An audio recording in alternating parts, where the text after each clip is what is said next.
See? Told you they'd be here. Xavier! Oh, and Shiori and Farina too! Hydro Archon above! If it isn't my darling camera operator and clapper loader! A very happy Fontinalia festival to you as well! I'm guessing you came back to celebrate with us? Yep, and help out too! Even though the last festival had some unexpected hiccups, making the film was still super fun. Since you're all here together like this, you must be planning on entering the competition, right? Of course! A celebration of the entertainment industry. No one who's anyone would choose to sit this one out. It only happens once a year, after all. Fontaine Fashion Week might be more my speed, but the film festival brings in a lot of orders and boosts brand recognition, so I wasn't going to miss out either. A few new awards have been added this year, too. Best Director, Best Costume Design, oh, and Best Camera Operation. Ooh, sounds like we've got work to do. Come on, tell us! What's Musketeer Pictures film gonna be about? Oh, about that. What's wrong, Xavier? What's with that look? Oh, man, you weren't scammed by some shady investor again, were you? No, even I'm not naive enough to fall for something like that again. Besides, thanks to the fine people here, Musketeer Pictures has more than enough funds to shoot without investors. And yet problems persist. Huh? What do you mean? Well, we were planning to replicate our past success and shoot a film based on a popular novel. But as we were holding auditions for the female lead earlier today, a striking young mademoiselle wandered in by accident. Her disposition was simply ethereal, the look in her eyes somewhat melancholic. Oh, I wish you could have been there. The awe I felt can scarcely be put to words.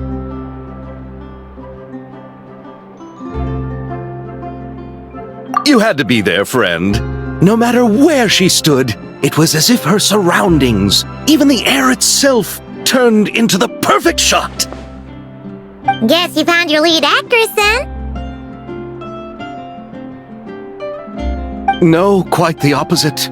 My script is entirely unworthy of her. I fear it is. Nevertheless, I couldn't help but approach the mademoiselle to ask about her background and what brought her to Fontaine. What did she say? Sadly, she said her best friend was gone. After returning to her own homeland not too long ago, she decided to visit where her friend was from to remember them better. Oh, no wonder she looked sad. Yes, but that's when it struck me. Why not cast her as the lead in a film centered around her search for this old friend? Huh? You're gonna rewrite the whole script? But is there even enough time? Isn't the prep work super complicated? We might not finish. Think about the difficulties we faced with the two musketeers. We had to start from scratch back then, too. I'd say we're ahead of the game this time. Guess so, but... Don't worry, Paimon. Shiori and I have evaluated the proposal, and we support Xavier's decision. I won't really need to start on the costumes until the cast is finalized, so it's not too much extra work for me. Oh, fair mademoiselles. How can I ever thank you? Finishing the script would be a start. You know, compared to a commercial popcorn flick, I do prefer the idea of shooting a more artistic film. One that leaves a profound and lingering impact in the hearts of the audience. I agree. True trendsetters are the people who dare to go against the grain. Well, leave it to Director Farina to have a vision. Honestly, though, the artistic passion of everyone at Musketeer Pictures is inspiring.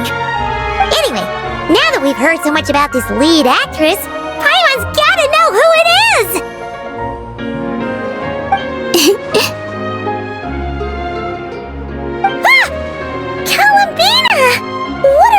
doing here? Hello. I was just walking past when I heard you talking about me, so I came over. Huh? You know Miss Columbina? Of course! Wait a second. Does this mean Columbina is the actress who inspired the whole rewrite?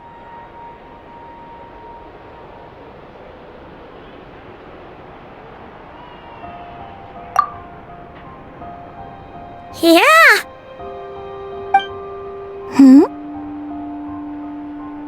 Wait, so did you make the trip by yourself, Columbina? Yes. I mentioned how I wanted to visit other nations once things settled down in Notcry, remember? So I went to the curatorium to ask Never for advice. She told me about the film festival in Fontaine and said it might be fun to visit. I spoke to Lauma before I left too, and she thought it was a great idea to get out for a bit. It's just, I received quite different travel advice from the two of them. Oh? How so? Well, Lauma told me to go out and experience new things and make new friends. What a wonderful suggestion! That's how a trip should be. What about Never? She said, don't trust anyone and don't talk to strangers. Yep, that sounds like her. I can understand that too. It shows this Nefer cares about you a great deal, Miss Columbina.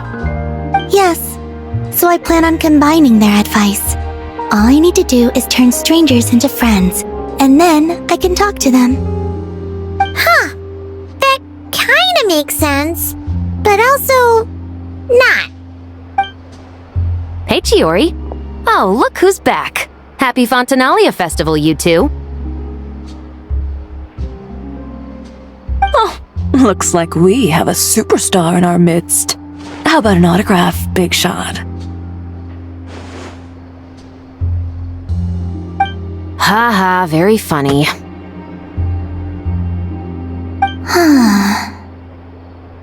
All settled then? Yep, the Duke gave his blessing, and I cleared it with the Udex. During the festival, inmates with good behavior will get a chance to spend some time on the outside.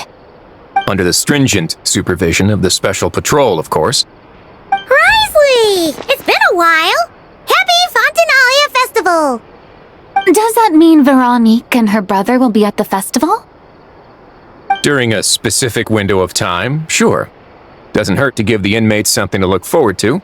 A little sun'll do them some good, I think. This is a friend from your travels, I'm guessing. Thought I heard something along those lines. Right! We should make some introductions, huh? Chevros, Risley, this is Columbina, a friend we met in Notcry. Welcome to Fontaine, Miss Columbina. I bet the weather's been quite an adjustment. Yeah.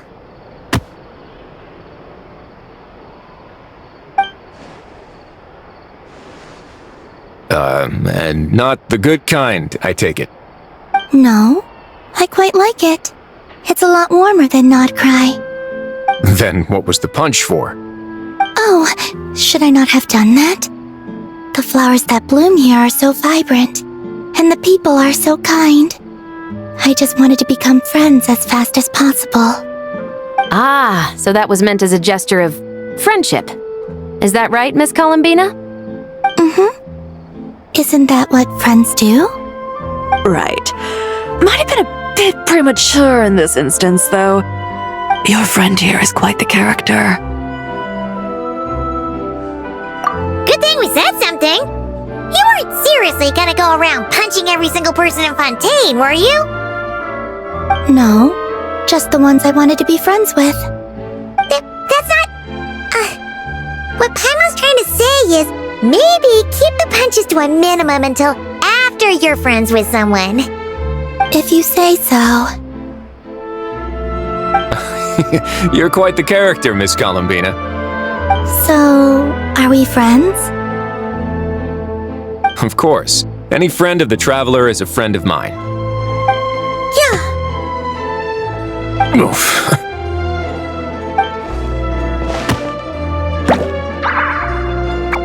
But when it comes to friends, you sure know how to pick 'em. So Miss Columbina is the lead actress I've been hearing so much about. The whole thing about her aura is starting to make more sense. You gonna be part of the film this time too, Shivers? That was the plan. But now that Mr. Xavier has changed the direction, I don't think I'm in quite as many scenes. It's all for the best, though. A different crew asked me to help consult on some of their musket work.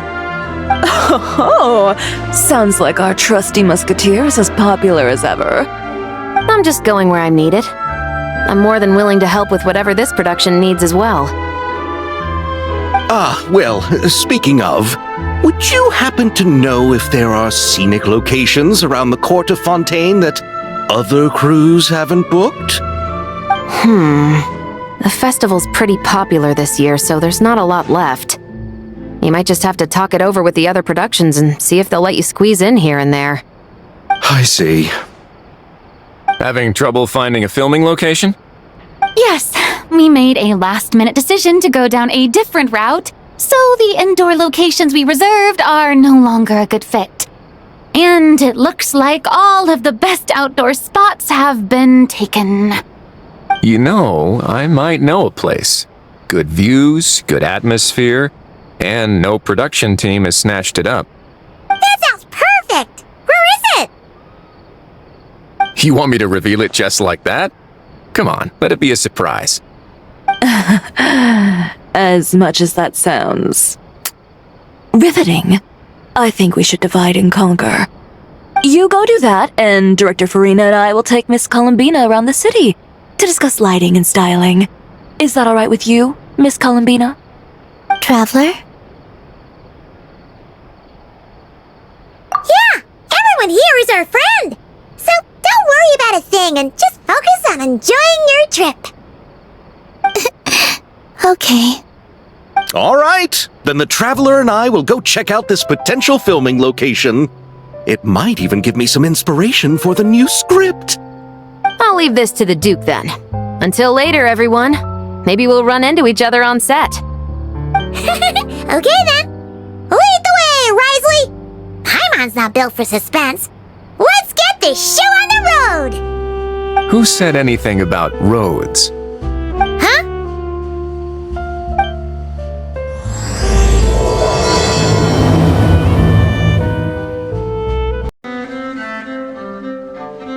Paimon's more focused on the fact that this thing is supposed to be underwater, inside the fortress of Meripede. True. And keeping up with the maintenance on a vessel this big is a lot of work. It takes a crazy amount of manpower just to keep it up and running. Oh, Paimon kind of thought it just sat there until you needed it. I wish it were that simple. The truth is the maintenance costs on this thing are substantial. So we decided to rent it out during the festival to earn some extra mora. Besides, the inmates are the ones who keep it in good shape. Seeing the fruits of their labor put to use is a good form of social rehabilitation for them. You've really thought this through.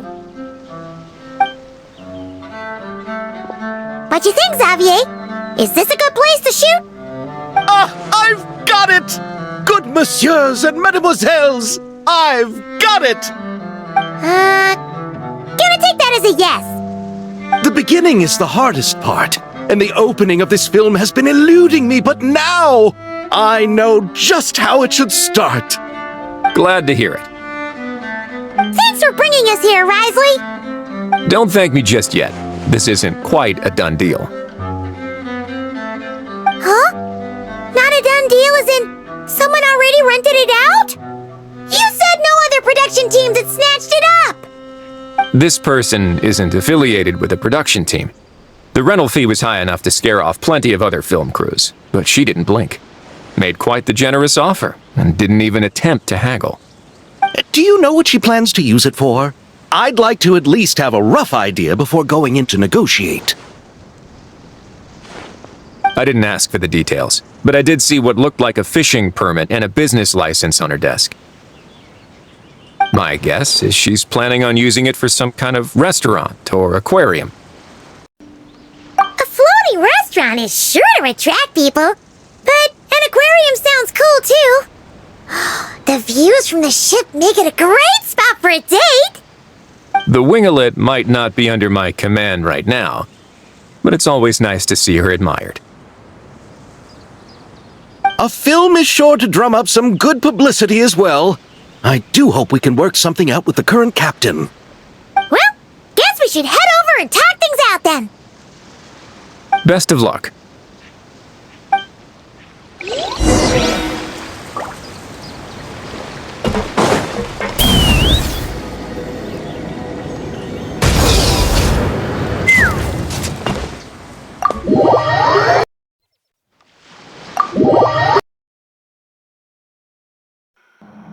Wow!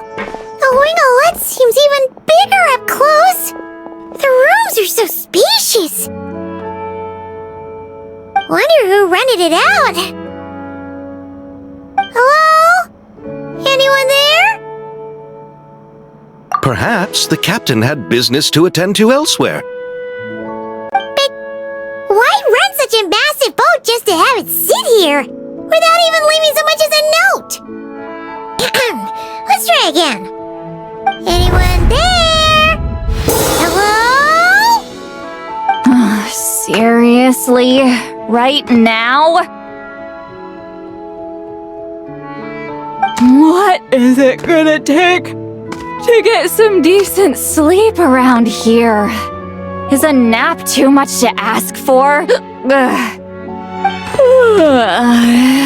Sorry, the aquarium's closed for the... Huh?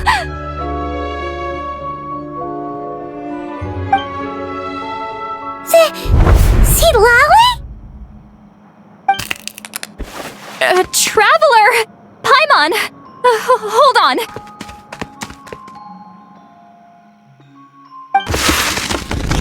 This is just great! How am I gonna go out dressed like this? What happened to my regular clothes?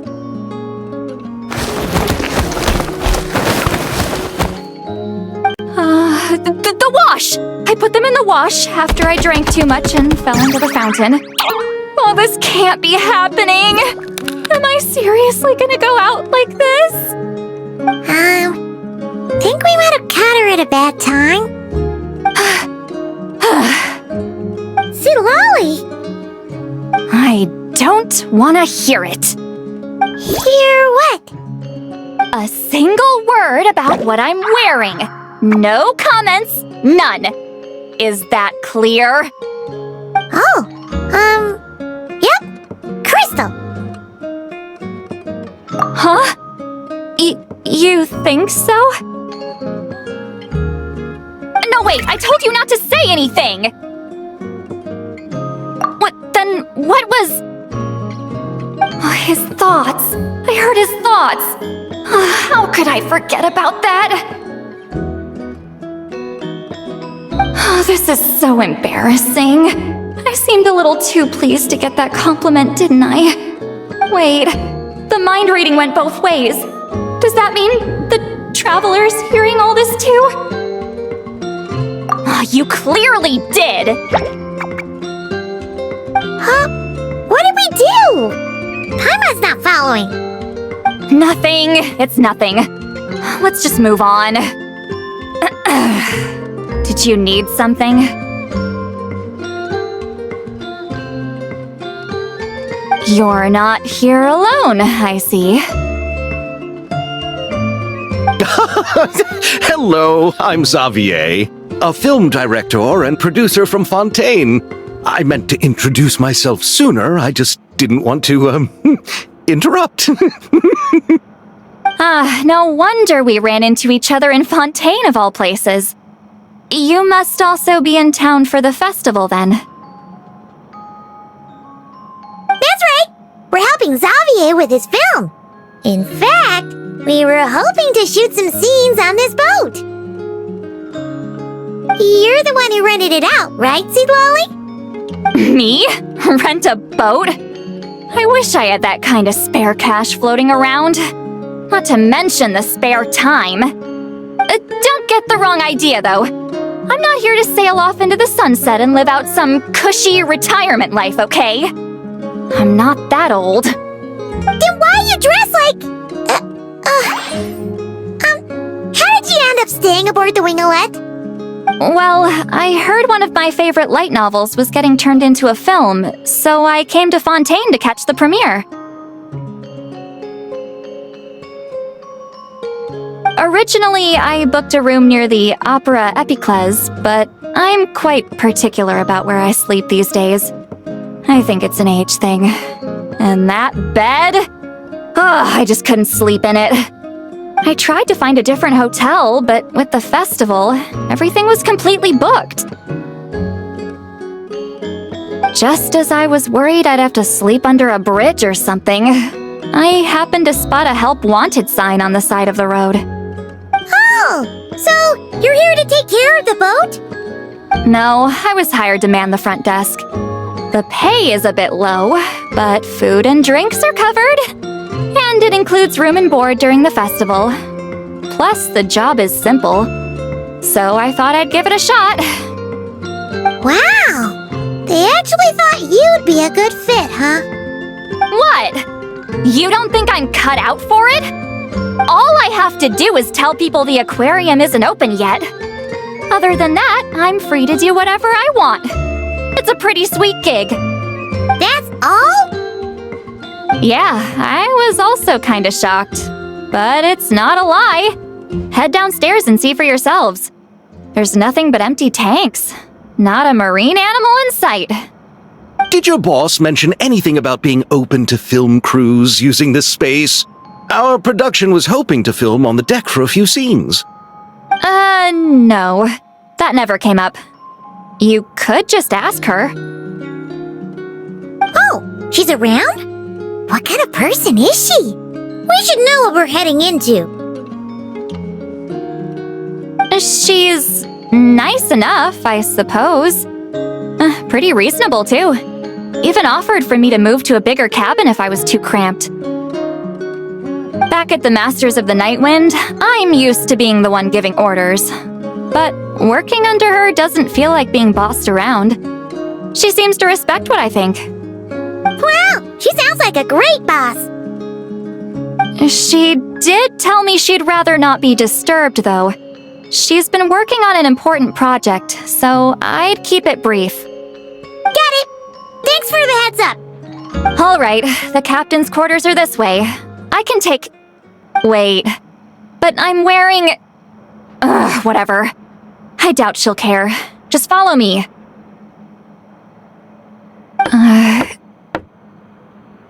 Miss Guillotin? These visitors were hoping to ask you about something.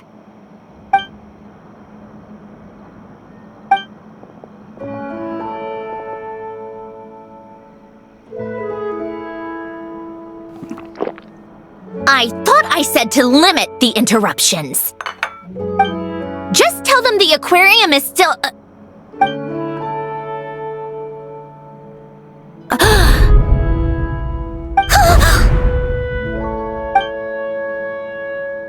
Sandrone? You're here! Huh? You know each other? Are you okay, Sandrone? Do you still remember us? Everyone was so upset after what happened. We all missed you so much.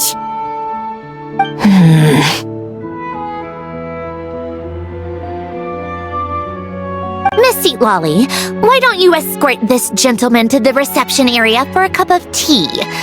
I have something to discuss with these two in private. Ah, I see. Right this way, Mr. Xavier.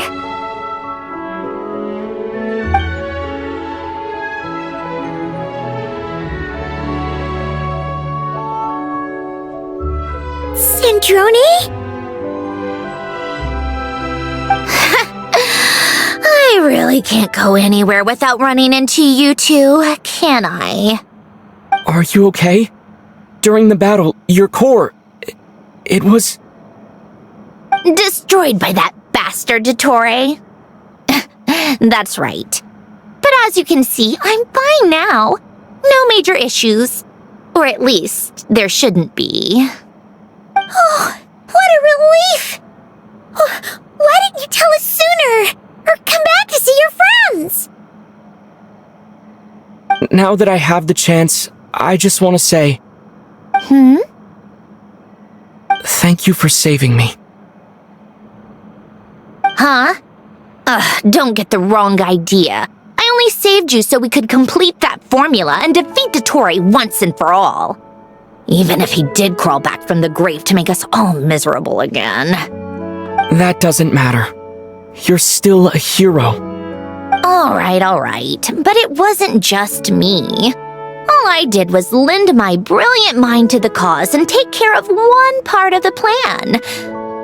Although, I'm not denying it would have fallen apart without me. You got that right! You're amazing! But how did you go from From a lifeless pile of scrap to looking like this? Well, my mom was trying to put it a bit more gently, but... yeah. Where do I even start?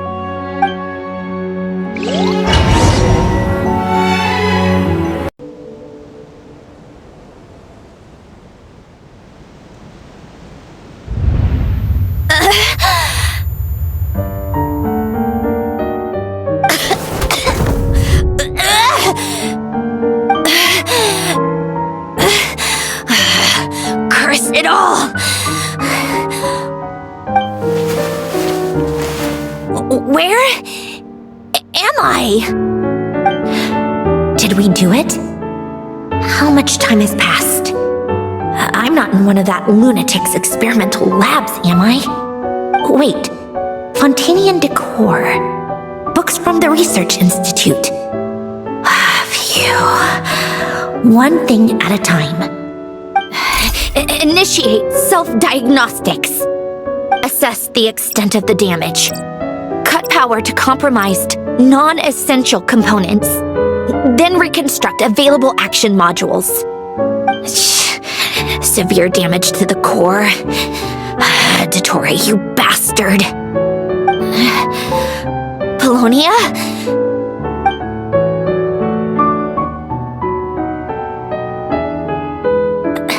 Polonia, wake up! Activate!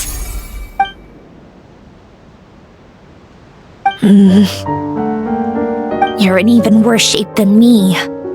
Internal gears and energy circuits are barely intact. Extreme damage to the core, just like me. Rebooting is off the table. Even if I could repair the damage, I don't know if... You used up all your critical energy in those final moments, didn't you? To protect the core of that guy in the hat, and the numerological array. Wait, the array. Yes! The prototype is still here. But can I even run it in this state? Whatever. I have to try.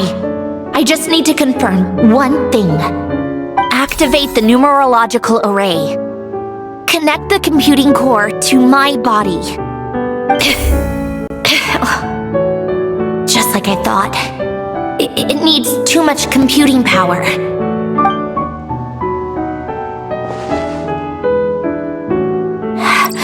Cut off power supply to all functions except the thinking module. Please. I just need to ask one question. Initiate query regarding the 3 moon sisters. How many living moon goddesses are there in possession of the Trilunar Authority?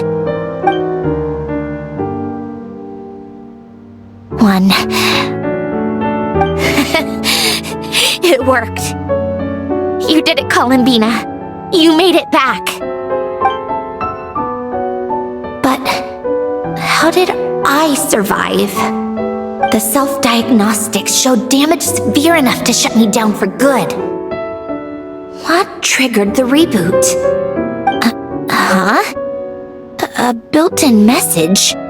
Only visible after a core reboot. The final gift. Alen! Were you the one who gave me the second chance? But why now? What activated it? What is that? A vision? Wait, no. It's a stellar linchpin?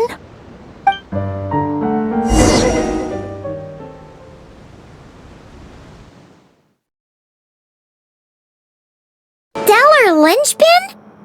What's that? You can think of it as a rare kind of vision. As for what causes one to manifest, well, that's still unknown. But in Snezhnaya, or in Afatui's research at least, it's believed to have some connection to the third descender. The third descender? We knew his remains were used to create the Gnosis, but this is the first we're hearing about a stellar linchpin. You knew about the remains? Right, of course. Look who I'm talking to.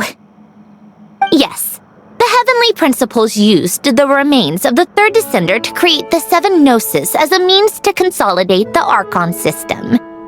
Visions result from that same system, so extrapolating from there, it's clear that the manifestation of a vision is also, to some extent, related to the third descender. Still following? For those that wield them, visions serve as a means to channel elemental power. The same is true of stellar linchpins. The difference is that, when wielding elemental energy, stellar linchpin users often exhibit a unique kind of power that seems to come from beyond to that. It's believed that, when a stellar linchpin manifests, impurities from the remains of the third descender get fixed in place. Hence, the name. That's also believed to be the source of the strange power I just mentioned. We've heard that visions can appear when someone has a really strong wish or desire. Stellar linchpins sound kind of similar, so does that mean... Huh? Oh, don't look at me like that. I've never had any grand wishes or aspirations. Just a list of things that drive me up the wall. So if you're asking why this thing appeared, I have no clue.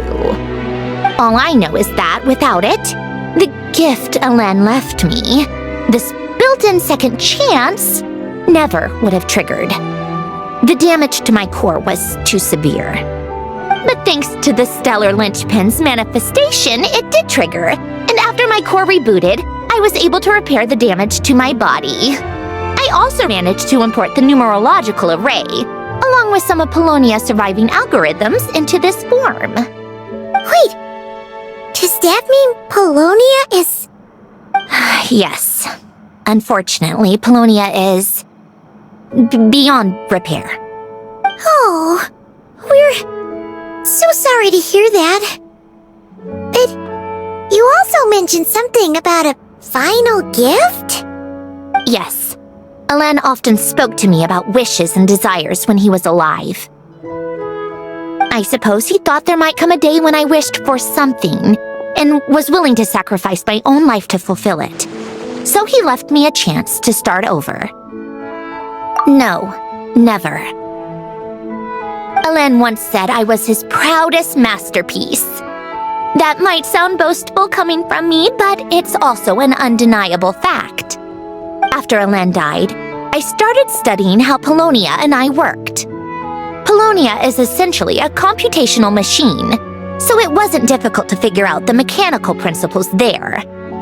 But when it came to my own structure, that's when Alen, the Lord Artificer's true greatness, struck me once again. I attempted to imitate it when I created Catherine, but in the end, she turned out to be nothing more than a superficial replica. What? But his creation skill, Catherine, is super impressive. We were shocked when we first found out she was a puppet. No, she's nothing compared to what Alen was able to create. Some of the mechanical principles of my own core are still a complete mystery to me. Keeping that gift hidden wasn't even a challenge for him. Just a shame I had to waste it on fighting Dottore.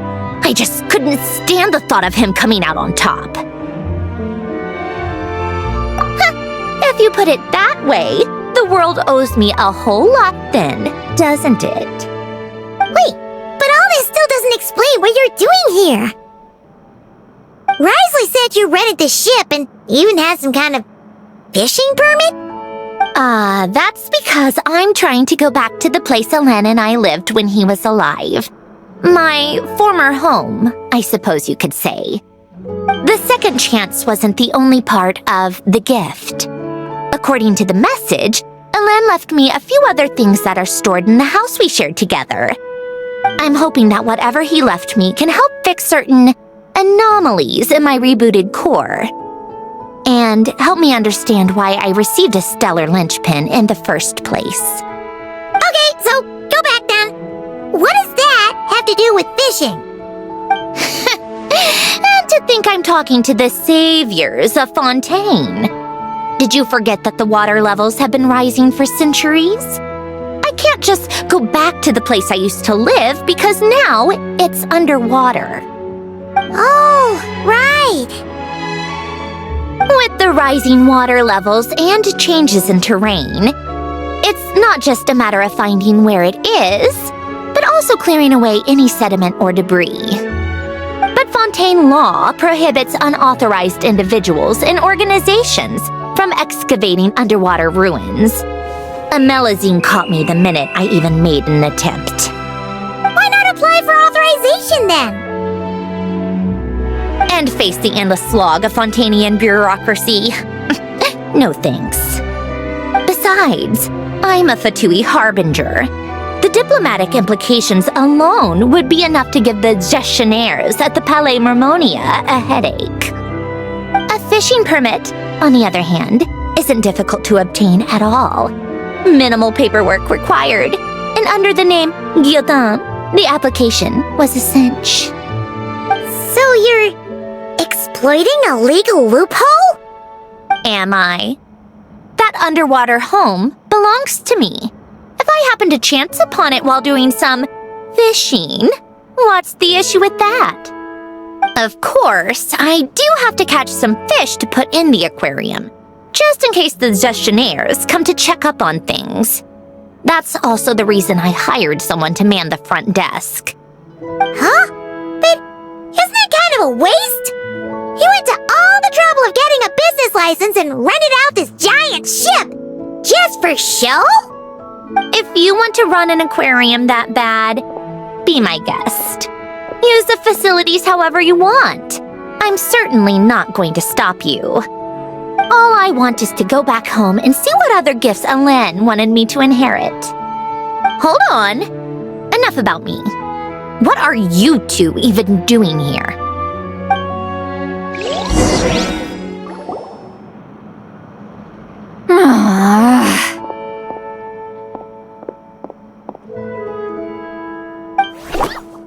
Seriously? They've been in there forever. The reaction when they saw each other was strange, to say the least. They're lucky I was nice enough to leave the room and give them some space. Back in the Masters of the Nightwind, I'm the one who gets to kick people out. I just want to know what they're talking about. Should I cast a little eavesdropping spell? Oh, no, what am I thinking? I'm Granny Eastley, the great shaman of the Masters of the Nightwind. I can't do something like that. This is just ridiculous. Making me wait out here for so long? Where's their respect for their elders? Ah, here they are. Were you back there arguing or something? What took you so long? The two of you are already acquainted with Miss Guillotin, then? Oh, yep. But don't worry, we got everything sorted. Sandrone agreed to let us shoot on the ship, but it has to be when she's not here. When she's not here? That's right. You'll excuse me if I didn't exactly ask for this little reunion. I wasn't planning on seeing anyone. Like I said, my core is severely damaged. Even with the gift, there are anomalies that are making things unstable. I don't even know if I can continue to function without issues. So the priority is to fix these anomalies and get answers to my own questions. Then, I can see the people that need seeing. Anyway, just let Sandrone know when you plan to film Xavier, and she'll, steer clear. I do hope I'm not causing Miss Guillotin too much trouble. No! She just wants to keep a low profile for her own, complicated reasons. She doesn't want anyone else to know she's here. Understood. I'll be sure to keep that in mind. Oh, and see Lale?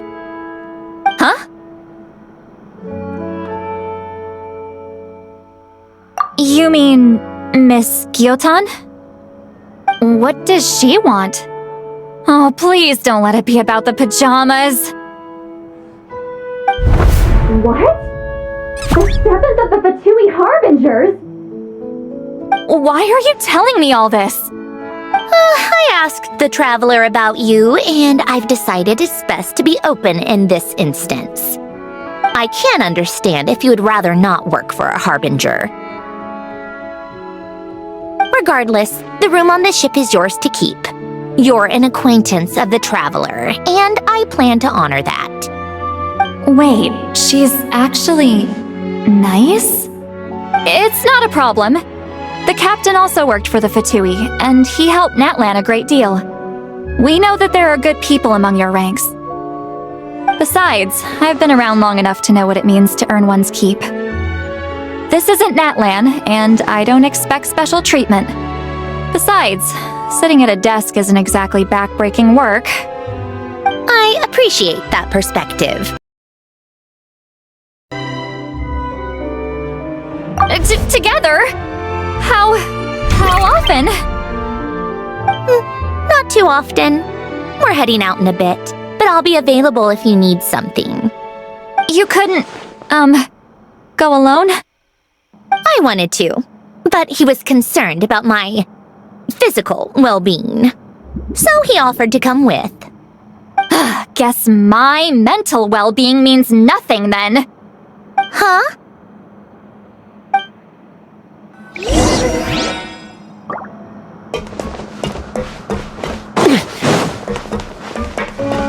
Let's fly!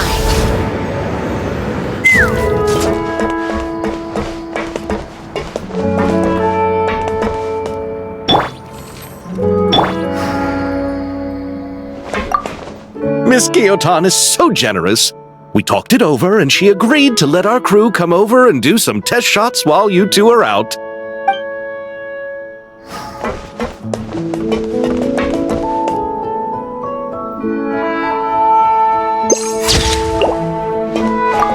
Just be quick about the whole thing, okay?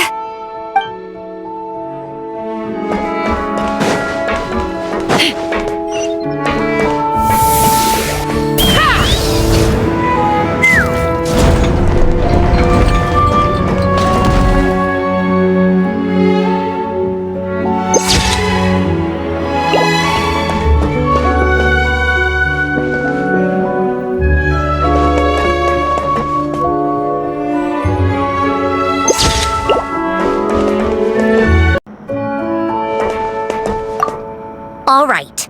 Our first stop is the Beryl region. After Alain left the Fontaine Research Institute, he lived in seclusion somewhere around there. Fine. I'll wait here. We can head out once you're done.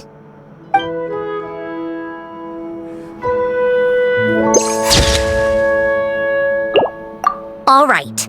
Our first stop is the Beryl region. After Alain left the Fontaine Research Institute, he lived in seclusion somewhere...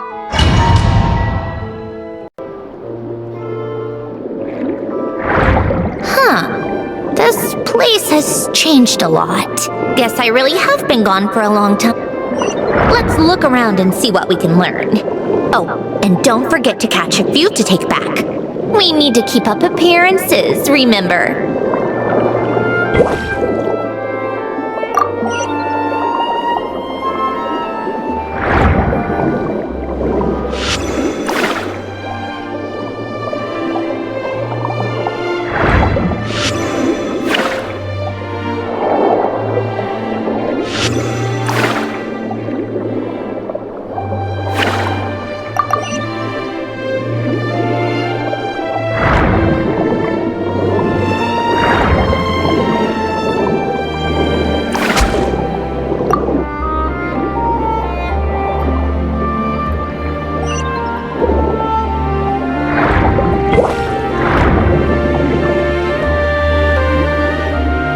isn't too far from here, right? It's all a bit nostalgic, I guess.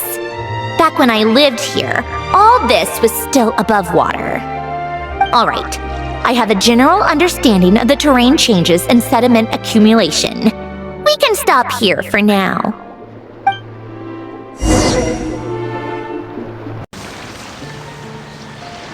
That went smoother than expected. I appreciate the help. No problem. You doing okay though, Sandrone? Seeing your home look nothing like you remember, that can't be easy. I'm fine. Times change. People change. That's the one thing you can actually count on. I made peace with that a long time ago. You should head back and put them in the aquarium tanks. We finished ahead of schedule, so your crew is probably still on the ship. I'll follow in a bit. Right. Xavier said he was gonna test out a couple of shots. I'm sure. I want to take another look around on my own. Okay then. Want us to let you know when the filming is done? No need. Columbina relies on Kuvaki to perceive her surroundings. In Nodcry, her senses are heightened because Kuvaki is everywhere. But here, as long as she doesn't activate her abilities, her range of perception should be equivalent to an average person's line of sight. I figured that out back in Snezhnaya. That's oddly specific. I have hiding from her down to a science. So, what? Things might be a bit different now that she's merged with the Moon Sisters, but I doubt there's been a drastic change. The point is, you two can head back. Don't worry about me. Okay, if you say so. Come find us on the ship if you need anything.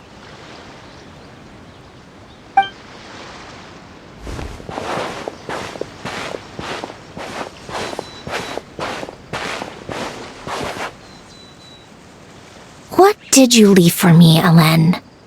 Did you know I would come back?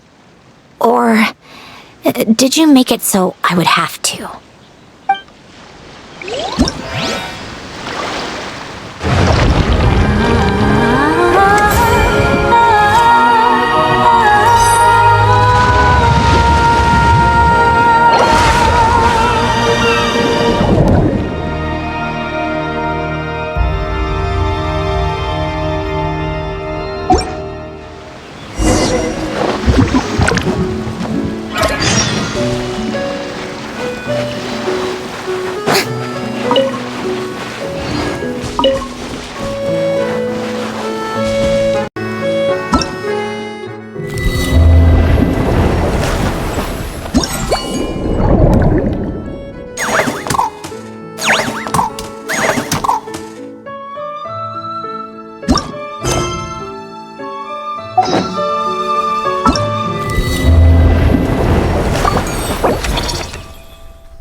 Parties.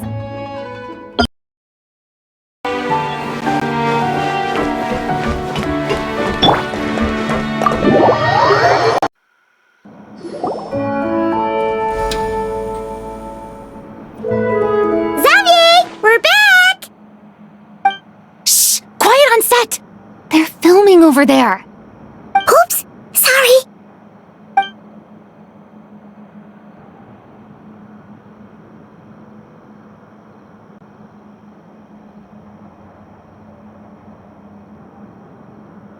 What's your take, Detective? Bullet wound to the chest. Gunpowder residue on the clothes. The victim must have been shot at close range. You think it was someone they knew? Yes. It's possible the suspect arranged for them to meet at this very spot. A reasonable deduction. But you're overlooking a crucial clue. What? The victim's pocket watch is missing. And cut! I think we got it! Good work, everyone! Phew, finally. Acting was nerve-wracking for me when I first tried it too. Just loosen up, and you'll get used to it in no time. Severus! Charlotte!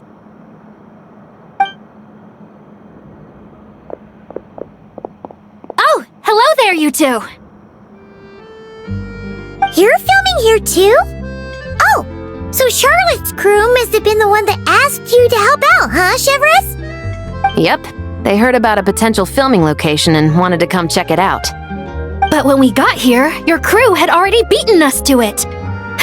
Luckily, Xavier and our director, Lapine Pauline, go way back. In the end, we agreed to just share each other's filming locations. Considering all the last-minute changes, that's just what Musketeer Pictures needed. For sure! Based off the scene just now, you must be the star of the film, Charlotte! You bet! This detective costume really suits me, don't you think? Oh, for sure.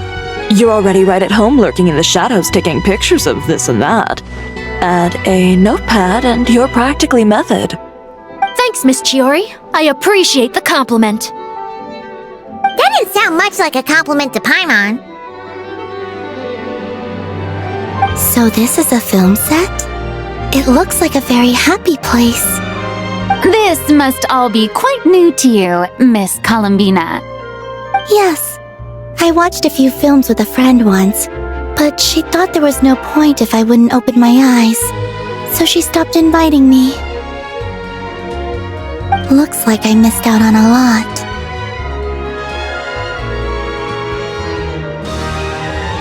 True, but being an actor seems like a tough job. Huh? Most people would swap lives with an actor in a heartbeat. The lifestyle is so glamorous, and the pay is more than generous. But they have to act out lives that aren't their own, with the whole world watching on in judgment.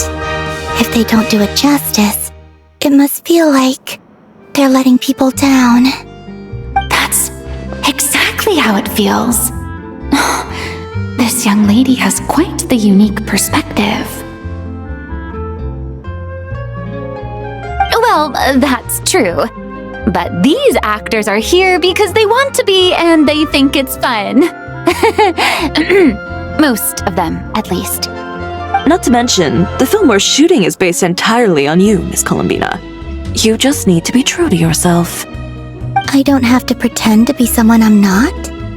Not at all. Authenticity is what we're after. For example, this first scene opens with you on the boat, sailing to your friend's homeland. You just need to think about that moment in the story and picture how you would feel. Oh, okay. We're all here? Wonderful! Let's head to the deck and get shooting! Oh, and this is for you, dear Paimon, your clapperboard. Whoa! Is this the same one Paimon used for the Two Musketeers? The very same. I saved it just for you. Thanks, Xavier! Feels like being reunited with an old friend.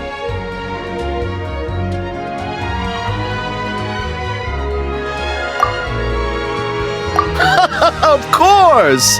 That said, I have a different job in mind for you this time, traveler.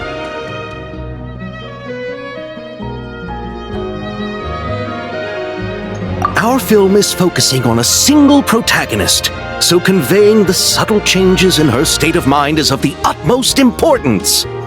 In addition to the actor's own performance, another way we can convey that is through lighting. Huh? But there's already a lighting specialist, isn't there? Yes, but it's clear the Traveler and Miss Columbina share a deep bond.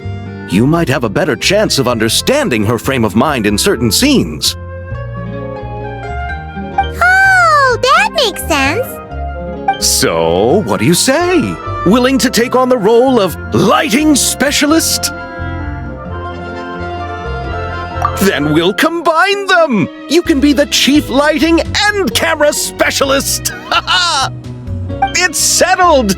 I leave the job of translating our leading lady's inner thoughts in your capable hands.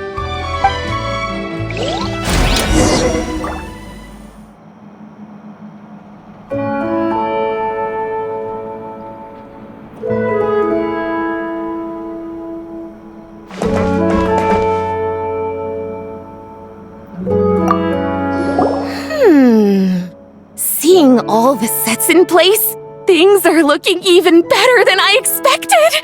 The actors are doing great too. Editing it all together is gonna be a piece of cake. Bet I can finish it in one night. Hi, Lapine Pauline! Hey, you're back! The timing couldn't be more perfect. If there's one thing you absolutely can't miss, it's the Fontinalia Film Festival. And you're a director this time! That's so cool! It's all thanks to my apprentice, Nanette. She's the one who told me to read Great Detective Herlock in the first place. And then it struck me. This would make a great film. What about your savings, though? You didn't... Yep, I went all in. Paimon was worried you'd say that. Oh, relax. It's different this time. I met director Xavier back during my camera outsourcing days, so I got to know the industry a bit. I know exactly what our film needs and what the fans want to see. So be sure to check it out. I'm confident we've got a winner on our hands. Sounds like it. But we've got some filming chops ourselves. It's definitely still anyone's game.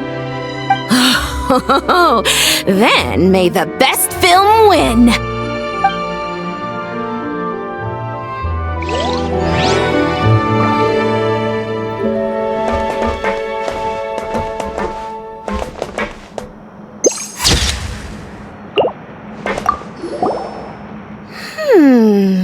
Seeing all the sets in place, things are looking even better than I expected. The actors are doing great too. Editing it all together is gonna be a piece of cake. Bet I can finish it in one night. Hi, Lapine Pauline! Hey, you're back! The timing couldn't be more perfect. If there's one thing you absolutely can't miss, it's the Fontinalia Film Festival. And you're a director this time. That's so cool. It's all thanks to my apprentice, Nanette. She's the one who told me to read Great Detective Herlock in the first place. And then it struck me. This would make a great film. What about your savings, though? You didn't... Yep, I went all in. Paimon was worried you'd say that. Oh, relax. It's different this time. I met director Xavier back during my camera outsourcing days, so I got to know the industry a bit. I know exactly what our film needs and what the fans want to see. So be sure to check it out. I'm confident we've got a winner on our hands. Sounds like it. But we've got some filming chops ourselves. It's definitely still anyone's game. Then may the best film win.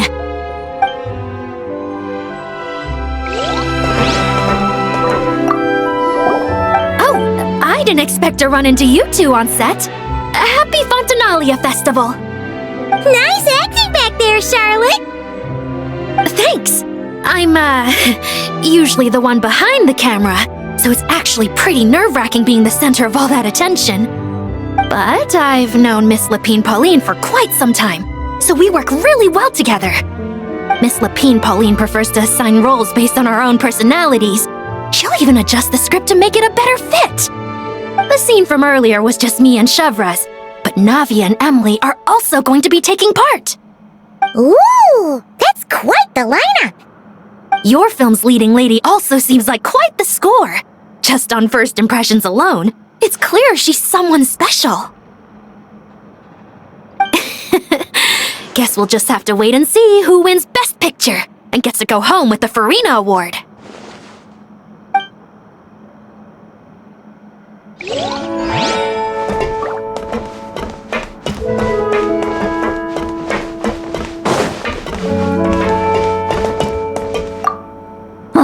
want to ask for an autograph so bad, but I can't do it dressed like this. The cast of Great Detective Herlock! Duh! I came all the way here just for the premiere! But I didn't expect to end up on their film set. My laundry just won't dry. The weather here is too wet.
Sandrone doesn't mind, we should definitely catch some more fishies and make this place extra beautiful.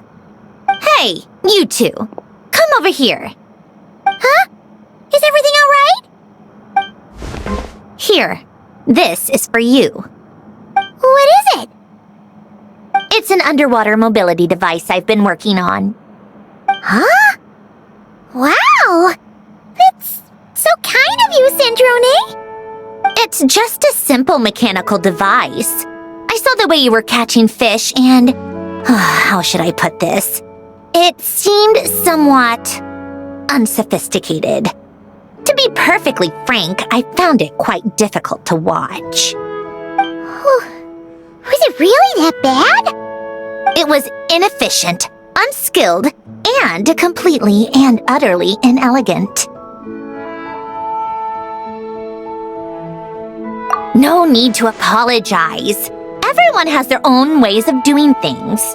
But seeing as you plan to keep adding to the aquarium, it might be best if you use this device.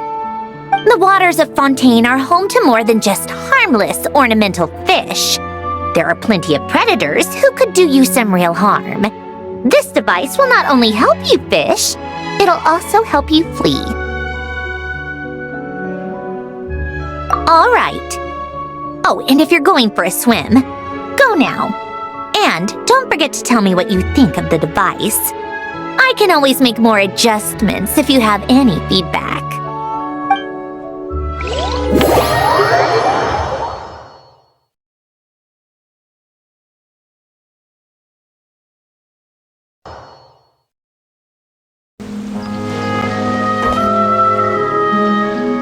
All right, without any further ado, it's time for production on our film, A Homecoming, to officially begin! Turning it over to you once again, Director Farina. All right. Positions, everyone! Camera operator, clapper loader, get set up. Let me know when lighting is good to go.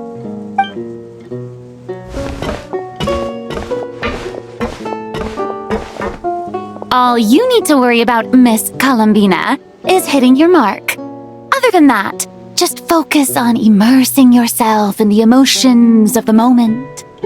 Okay. Good. Lighting, are we ready?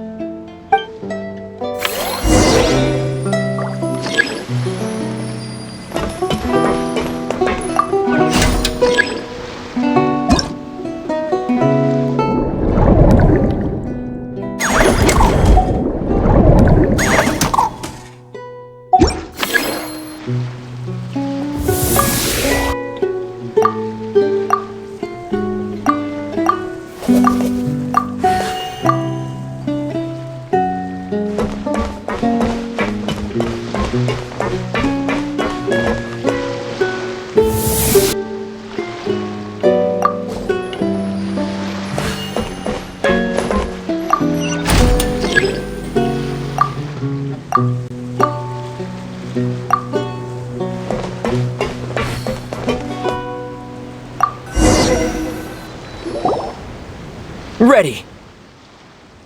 All right, quiet on set. 3, 2, 1, action! This is her homeland. Columbina. Cut! The emotions I'm looking for were definitely there. Let's just try to keep it a bit more natural. Oh, but definitely keep that gesture at the end. I loved how real it felt. You looked genuinely moved.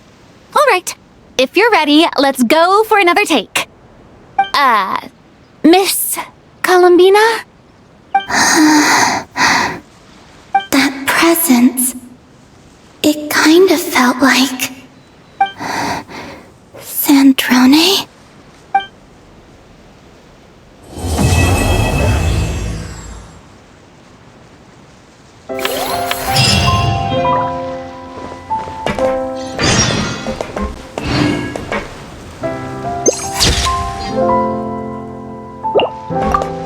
Terrific performance, Miss Columbina! Truly excellent work. Thank you, Director Farina. You really don't mind me not taking off my eye mask? Not at all. Xavier and I already talked it over. The character is based on you, so there's no need to change what you're accustomed to doing. Besides, the mask could become one of the defining traits of our film's leading lady. Just like you suggested, we'll leave the reveal to the more important moments.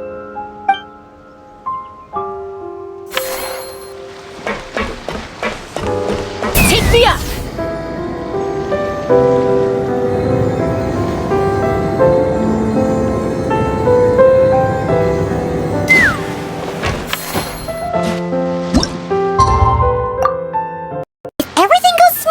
We should be able to pinpoint the exact location of her home today. Let's head to the Wing-O-Lette and meet up with her.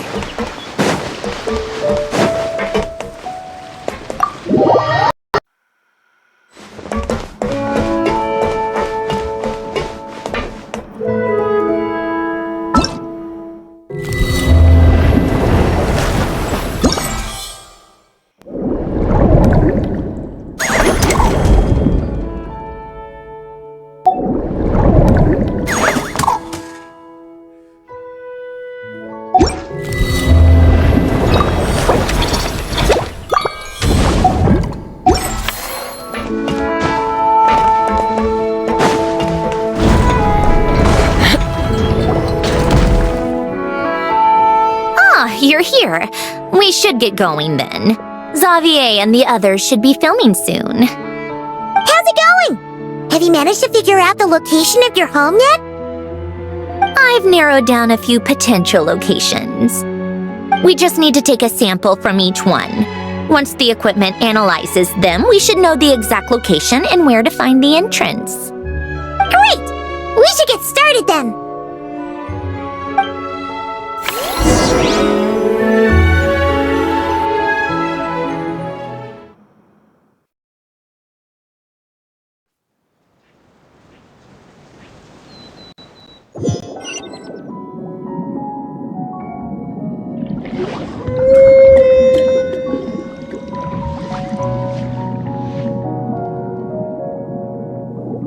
All right, let's get a move on. That should do it. Let's head back. The filming should be just about done. We made good time. We might even know the location by the end of the day. You sound pretty happy about that. Do I?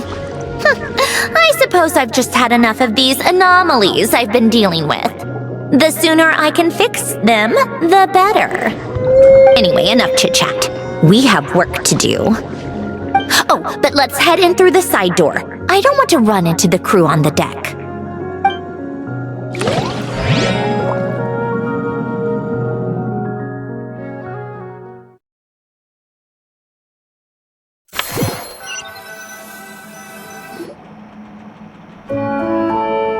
All right, now we just need to wait for the results. Since we have some time to kill, I suppose I might as well see how this aquarium of yours is coming along. You seemed quite enthusiastic about it, after all. It's really coming together!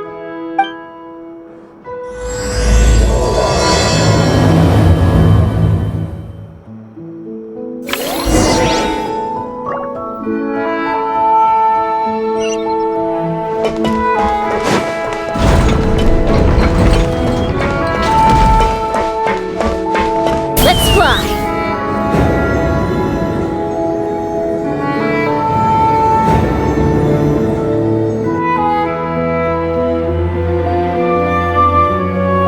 Oh, kind of impressive, actually.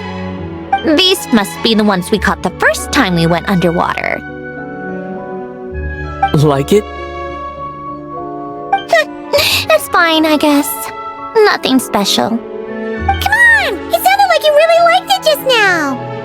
You're that proud of it? Is this a sense of accomplishment or something? Well, yeah. And it's pretty! You know it's gonna be gone soon, though, right? What do you mean? After the festival, this ship will be returned to the fortress of Meropede, and this aquarium will be no more. So?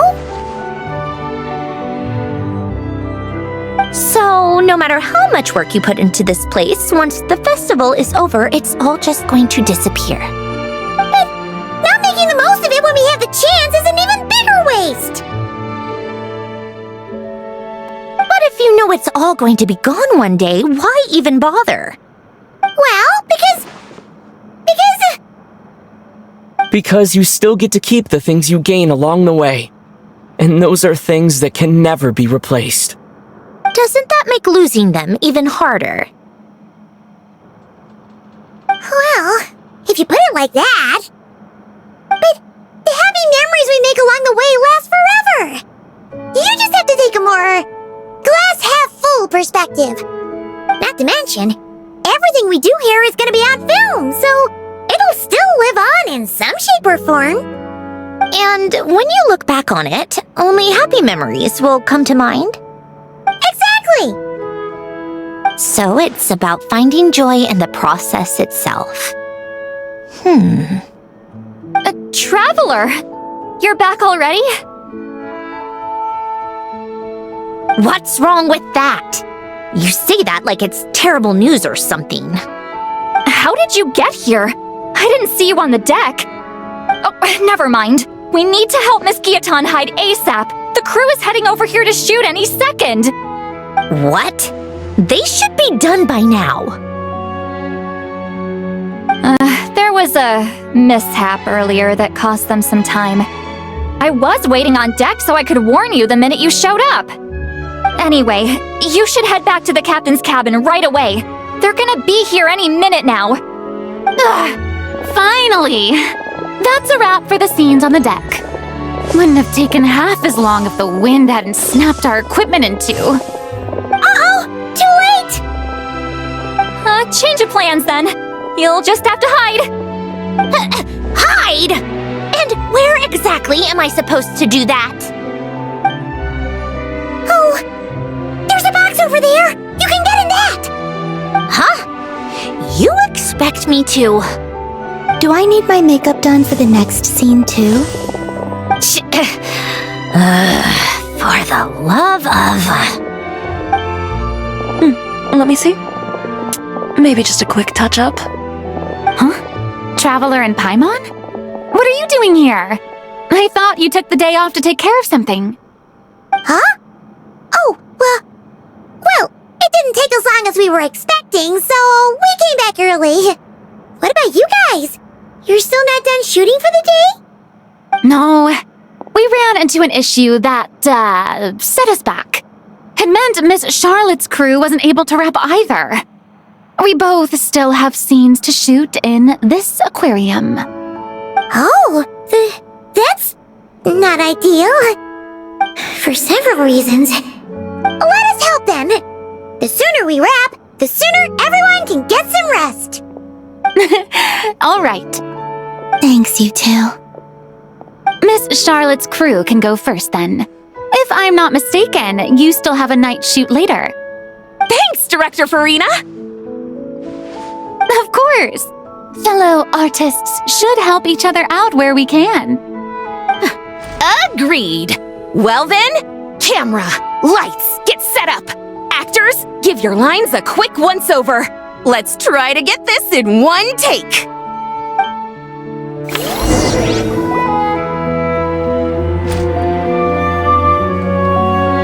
All right, places, everyone! And 3, 2, 1, action! So, the story ends like this. But when Duke Saint Germanus departed, he clearly said that everything was beyond redemption. Huh? That sounds familiar. Wait, it's from that novel I came across while researching the numerological array. He's only a genius when it comes to mechanics, and everything else, he's just an ordinary person. Huh? What was that noise? Whatever, I'll just fix it in post. Miss Jacoba, please don't speak as if I were the accomplice. Not so hard. This box isn't sturdy enough for that. This is why I keep saying, don't put too much trust in Clockwork Mecha. Unlike humans, machines don't have a heart. A heart? That's right. It's what's on the inside.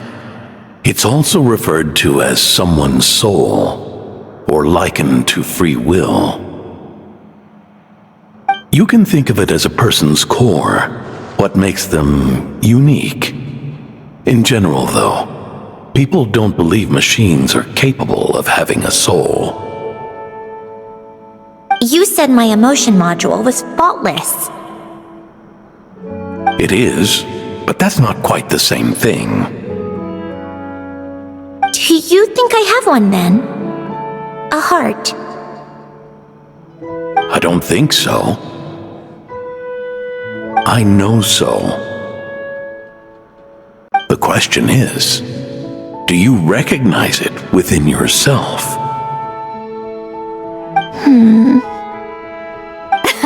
That's where you're wrong. I can't believe this. Forcing me to hide in a box and listen to this drivel. Me. In the end, clocks tick through tranquil years. Fish swim in crystalline springs. No matter how grand a dream is, it will fade away like this. Forlorn, wordless, silent. And cut. That was a long one. What did you think? If she makes them do another take, I'm going to flip a lid. And not just the one to this box. Well, there were some weird audio things going on, but acting-wise, it was great. It's a keeper. Perfect. That means I can get out of this box. It's our turn. Camera operator, set up for the next scene.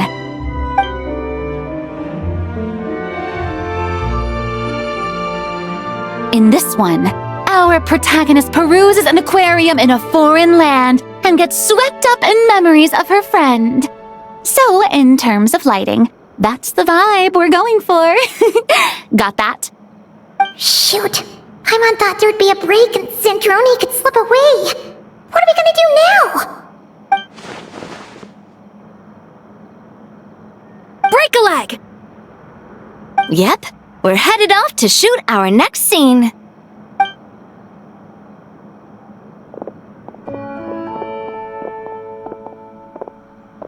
All right, quiet on set. We're about to start rolling. Ready, Miss Columbina?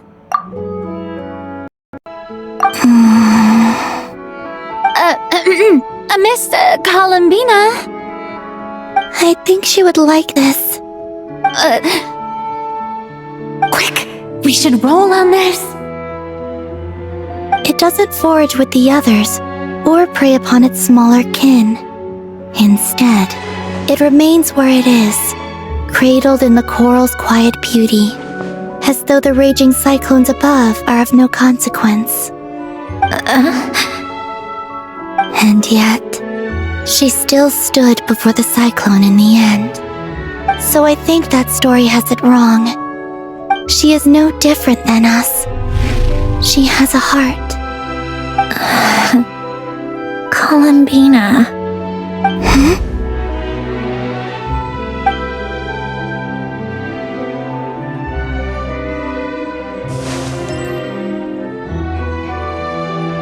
Uh-oh, is she onto us?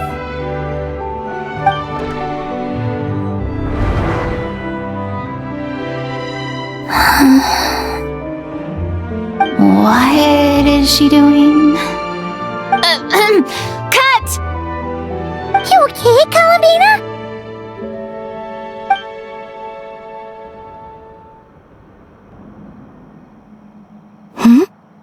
Oh, yes. I just thought... Why don't we take a short break? It's been a long day of shooting so far. That last take was beautifully organic, though. We can use it as is. No need to go again. Thanks, Director Farina. But I'm fine to continue.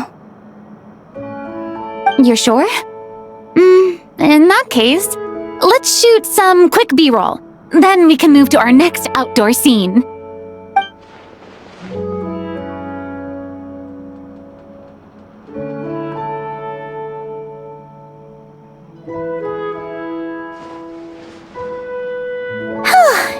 We're in the clear this time.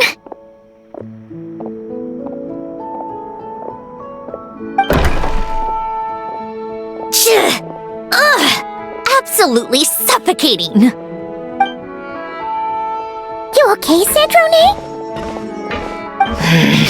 Right as rain. Come on, let's go check the test results. It's time for me to go home.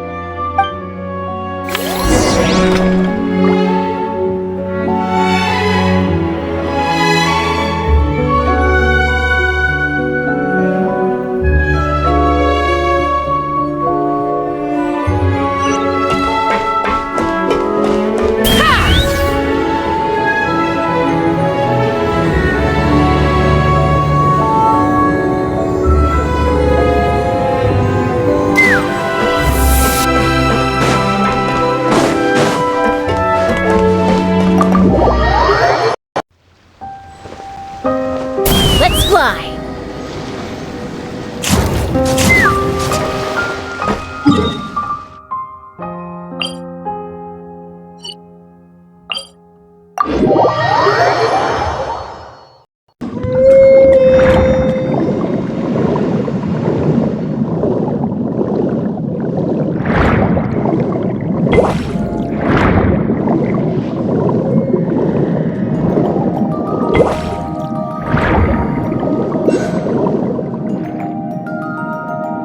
Alright, it should be around here.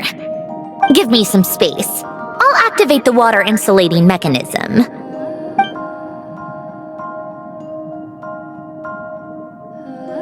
The what? Alain, much like Renee, had long predicted that the water levels in Fontaine would rise. Thanks to his expertise in mechanics, he was able to implement a few simple measures to protect our home from flooding. I told him there was no need, that I would just move when the water rose too high. But it would seem he knew a day like this would come.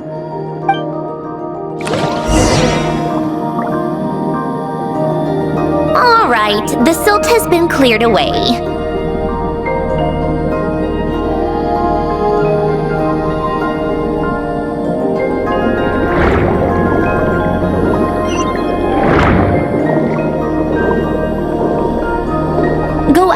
the mechanism for the first sluice gate. That will fill the empty middle chamber with water.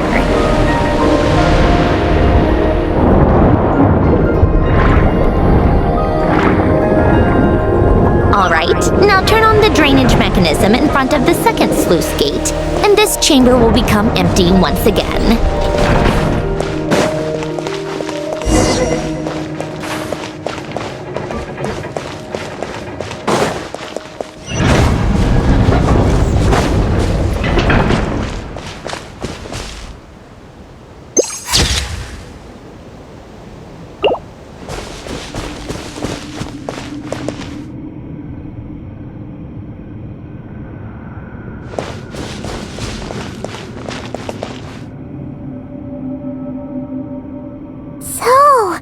This is where you used to live?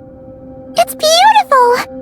There's even a garden! Back when I lived here, it was my job to tend to the potted plants and flower beds. Still growing strong even after all this time. Who would have thought? If the weather was nice, I would take Alen out in his wheelchair and we would go for a walk. Before long, we started bringing Polonia along too. Come to think of it, I was the only one who could get around easily back then.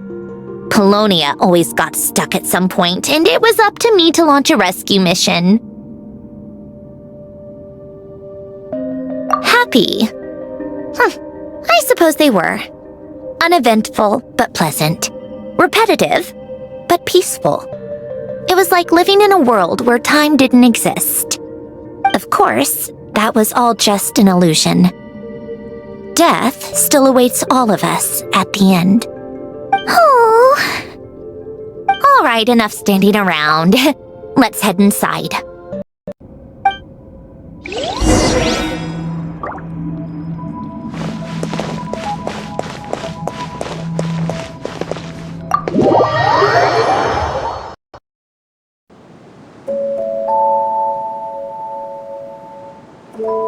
Yep, this place is exactly how I left it.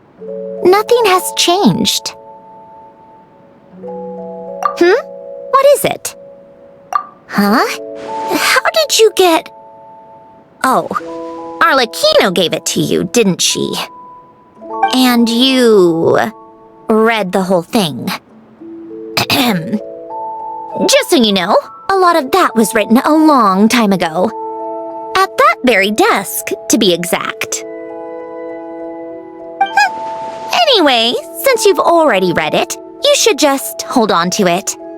I can always start a new one. Well, feel free to look around. I'm going to start looking for the gift Alen mentioned. Oh, but be careful with the stuff around here. I'm not saying you can't touch anything. Just try not to choke on the dust. A warm hearth.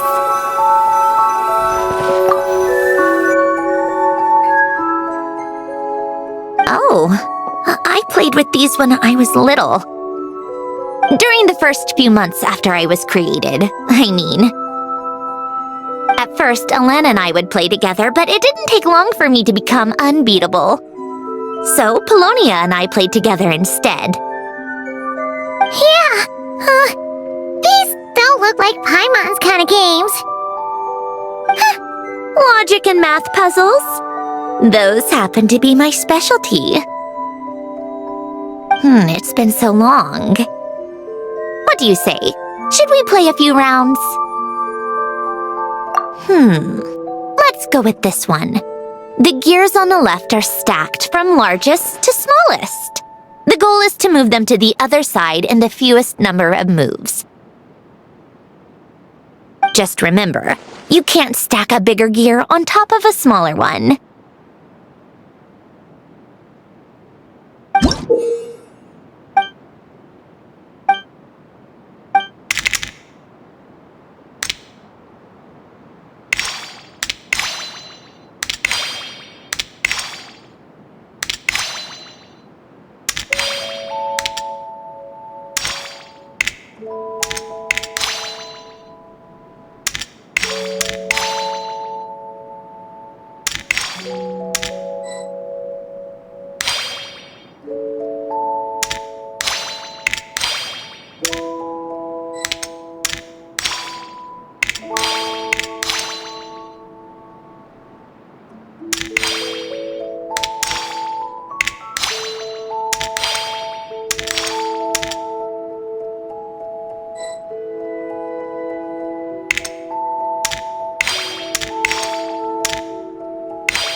Looks like it took you a few extra moves. My first attempt was the same. You'll get better with practice. Well, what did you think of the game? You showed quite a bit of promise, too. We should do this again sometime. There are other puzzles we could try.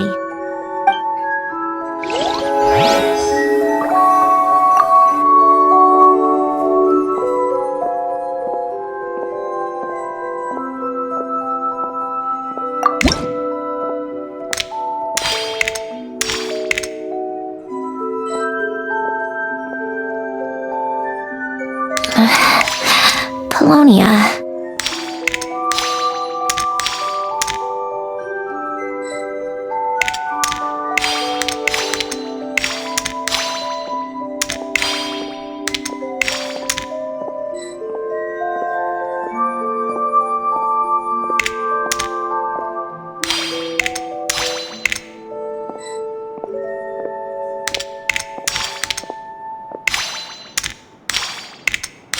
A warm hearth.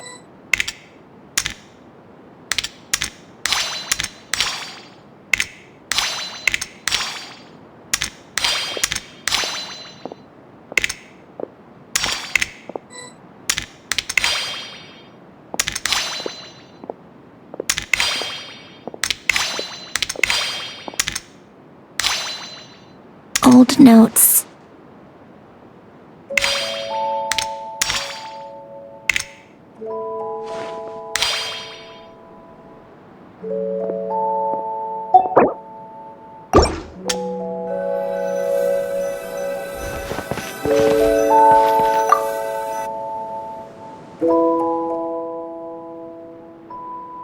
Oh, these are some of Alain's drafts from his later years.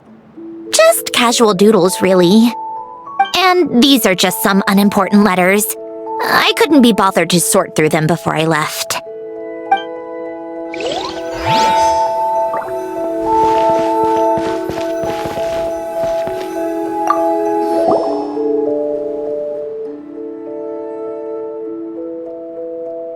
Wait, the people in this picture look kind of familiar. Oh, this was taken when Alain and Renee were both still at the Fontaine Research Institute. Before their falling out. In his later years, Alain would often sit by the fireplace and stare at this picture, wearing an expression somewhere between guilt and longing. He said he sometimes regretted not helping his friend when he needed it most, even if just to stop him.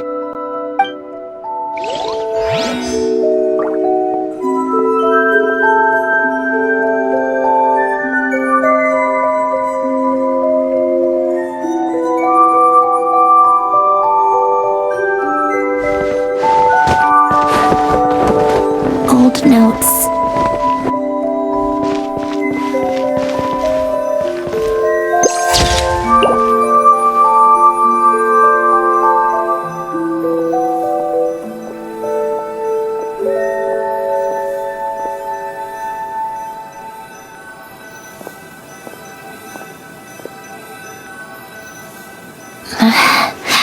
Polonia.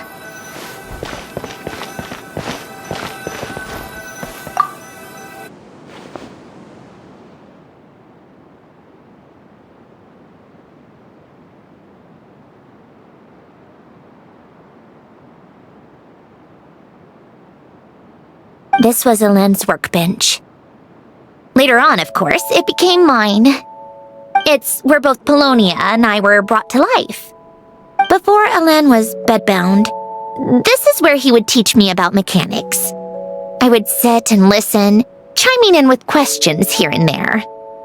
Later on, when he got too sick, I took over and would work on Polonia here. Wow!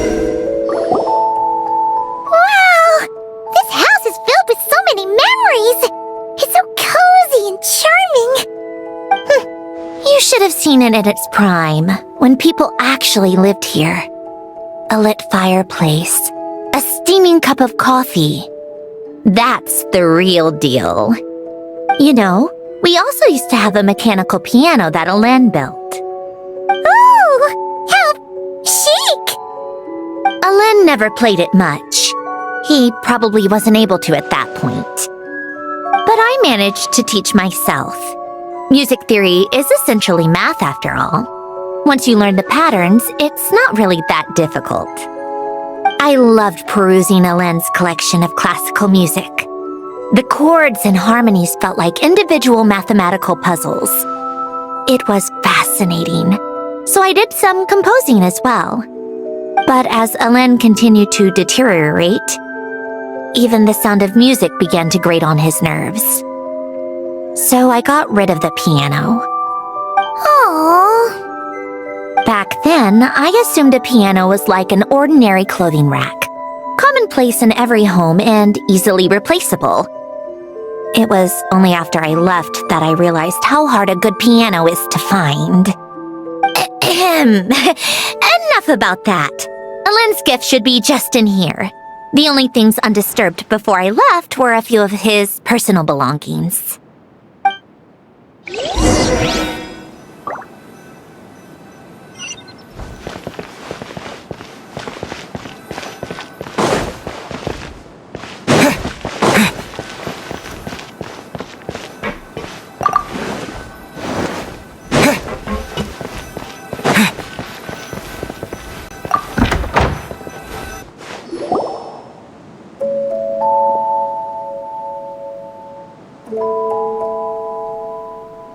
Wait, there's a hidden compartment at the back of this box.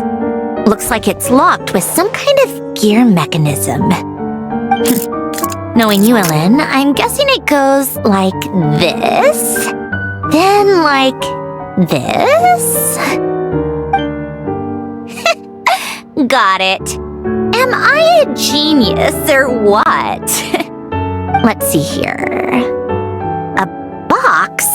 Well, you gonna open it?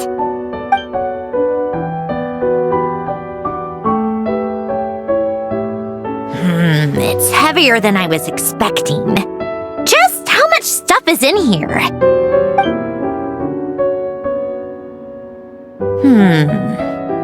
A letter? And a bunch of junk underneath it. None of it seems that important. Wait a second. This should be it. A cube? It's a multi-dimensional algorithmic core. Alen would use it to store information. Only Polonia and I have access. All right, I'll start looking into the core and the letter. Feel free to go through the rest of the stuff and see if there's anything useful.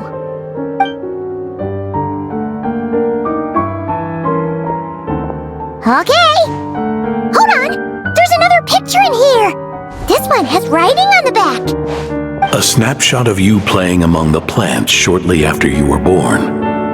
You seem to like these flowers a lot. May you grow and flourish just as they do. Huh? Wow! Look how happy you are in this picture. You've changed a lot since then, huh? What's that supposed to mean? Just that you come off kind of aggressive sometimes. Or, you know, annoyed at everyone around you. Well then, people should stop being so annoying. It's not like I'm the one with the problem. Of course not. Oh, here's something else. Looks like a piece of paper torn out from somewhere. Today, I solved another math puzzle and made a breakthrough on a construction problem the Institute has been stuck on for years. Am I a genius or what? No, wait, that's, From now on, I should have people address me as Her Highness the Clockwork Princess, Unraveler of all reason. Nope, no more of that. I thought I tore this page out. You wrote this? Then how did it get... Wait, there's more writing at the bottom! You seem to have developed a distaste for this particular entry, considering I found it in the trash. I'm sorry, but I could not help but hold on to it. Forgive me. Lynn! Don't be embarrassed. Everyone goes through a phase like that. Nonsense! I wasn't even the one who wrote that! It must have been Polonia. That's enough. I told you it was Polonia. You know what? We're done with this. No more rifling around in the box. Just put it down and let me read the letter. To my little clockwork princess. Not another word. Got that? If you're reading this. You've most likely received the gift I left for you. I just hope you didn't stumble across all this while cleaning out my effects or something trivial like that. I once asked if there was something you wished for. Do you remember that? I wonder if time has changed your answer. Regardless, I have another gift. A formula that will allow you to come face to face with the anomaly inside of you. If you even still call her that. Why this gift? To understand that, allow me to wax poetic on the soul once again. I would ask you to stick with me until the end, but I know you will. You always have. I believe a person should be born twice over in their lifetime. First, there's the birth that grants us life. Then, the birth of the soul. It's a matter of transforming the life bestowed upon us into the life we choose for ourselves. And to do that, we must look inward. We must make a conscious choice to define the meaning of our life instead of allowing the happenstance of our existence to pass us by. This is the process of recognizing the soul that lives within us. You are my proudest masterpiece. I told you that long ago. But to me, you have never been a creation or a machine. To me, you're just like the rest of us. You have a heart. In fact, some theories think of the human brain as nothing more than a machine, and thought the product of its computations. So you see, perhaps we're not so different after all.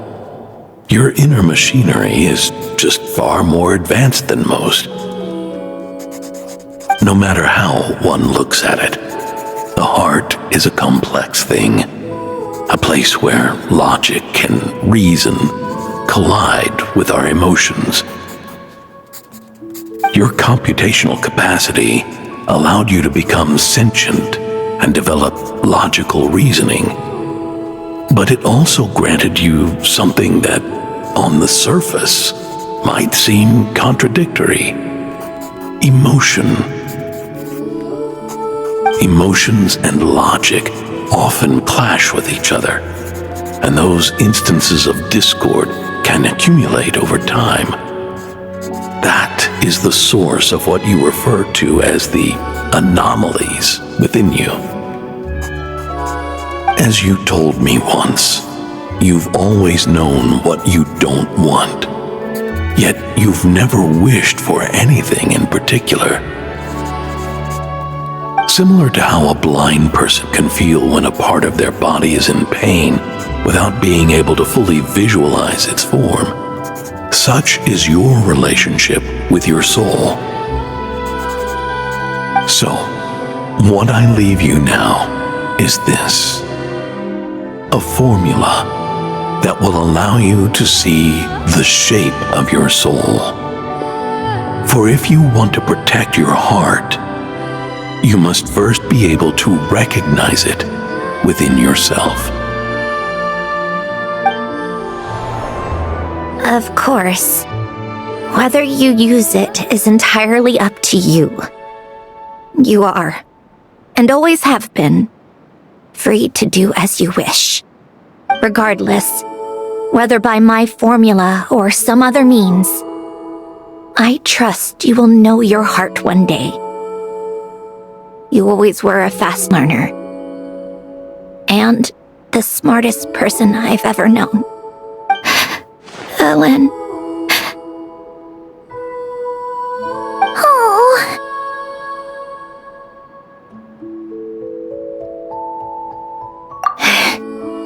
I'm fine. I've already figured out how this formula works. Let's get out of here and then we can use it. You made up your mind already? You're gonna do it? Why wouldn't I? Resolving the anomalies within my core is the reason I came here in the first place. No, I can do this on my own. But, do you want to watch? What do you mean? I already know what anomaly I need to resolve. Like Ellen said, she's an amalgamation of all the times my logic algorithms have clashed with my emotions. And by resolve, you mean that literally, or...? Yes. But if you, let us in like that, wouldn't that mean letting us see a bunch of your, you know, inner thoughts and secrets? If what Ellen said is true, then I'm about to be... born anew, or whatever. This is your chance to be lucky enough to witness it. Besides, you already read my whole diary. When it comes to keeping my innermost thoughts to myself, well, I think that ship has sailed. You're really sure about this? How many times do I have to say it? I finally let you in as, friends, and you want to question it. I'm not gonna offer a second time. Enough with the mushy stuff. Just follow me.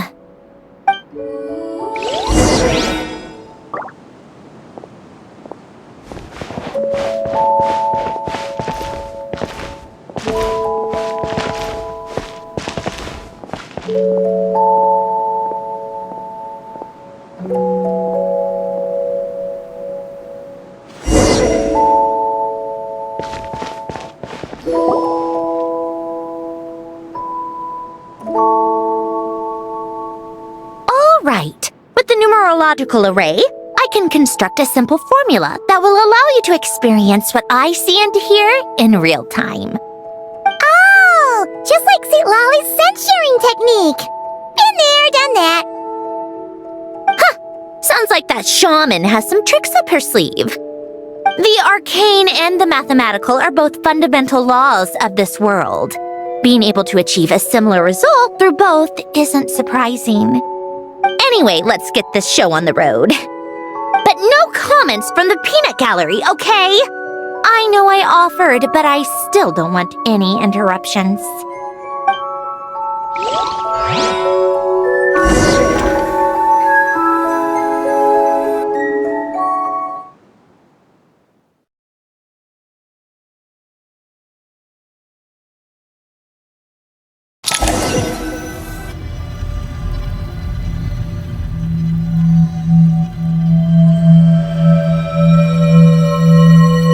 Is this my heart?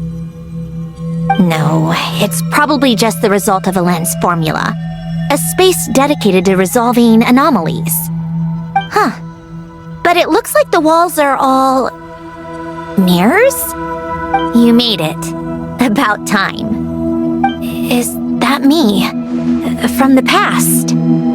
You just spoke of anomalies. Well, here I am. What happens when emotion contradicts reason? Shall we sit down and talk?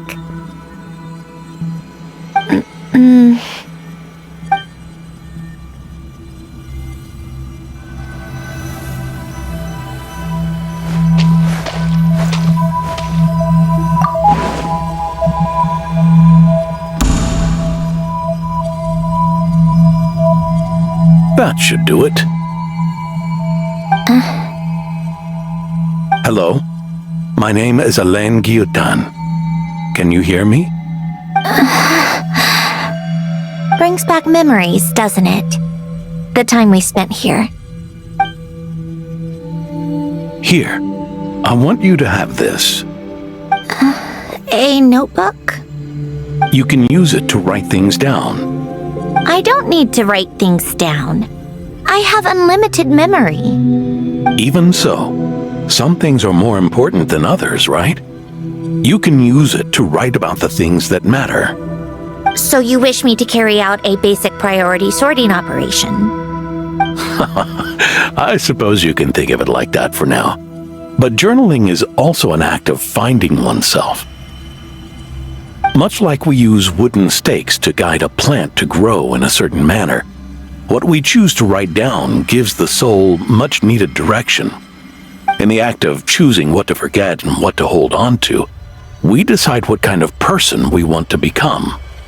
I don't understand. Like I said earlier, I don't need something like this. This is where we were born, where our life began. Mornings of tending to the garden, afternoons spent cleaning, reading, or studying, evenings of cozying up by the fire, listening to Alain share stories about his past. Alain. What is it? What are you drinking? Oh, this? It's coffee. It, makes me more productive. I want to try it. Oh, okay. Here.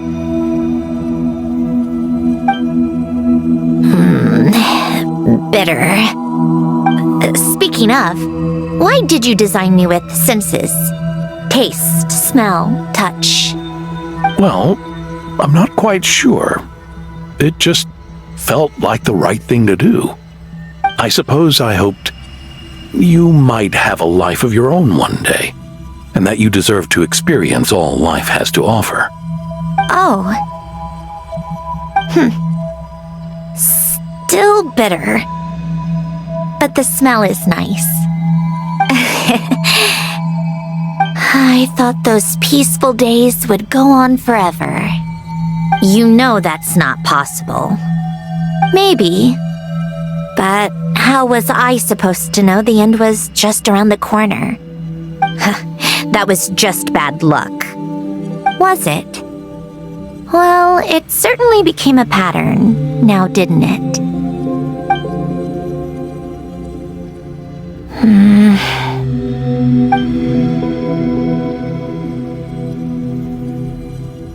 Over time, one of the habits we picked up from Alain was a love of coffee. We even took to hosting tea parties. A machine acting like a human. Kind of laughable, right?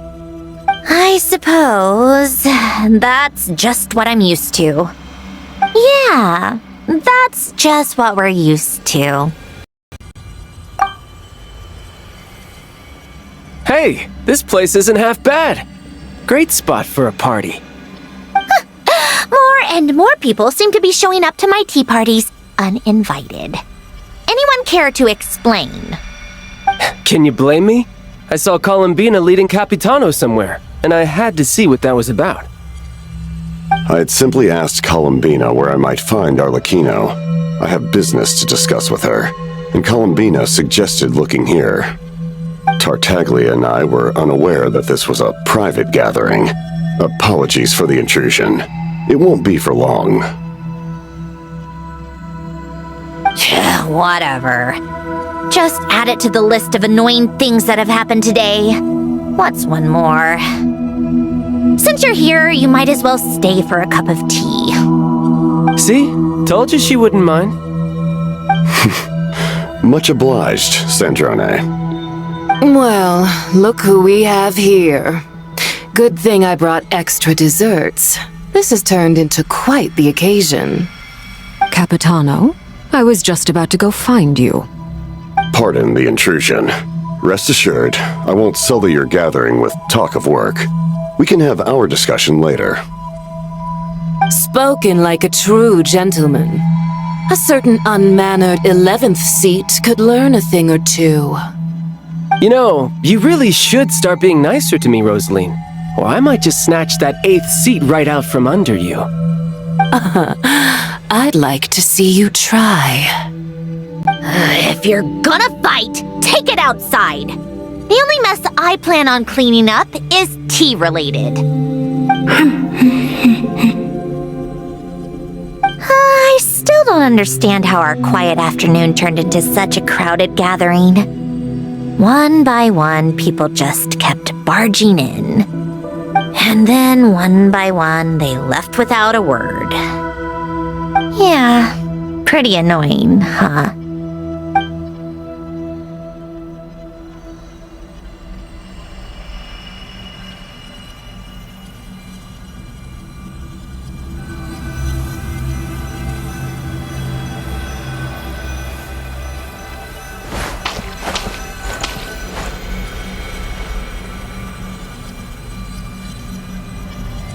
Of all my days with the Fatui, the times I spent with you, Arlecchino, and Rosaline, they were my favorite. Goodbye, Sandrone.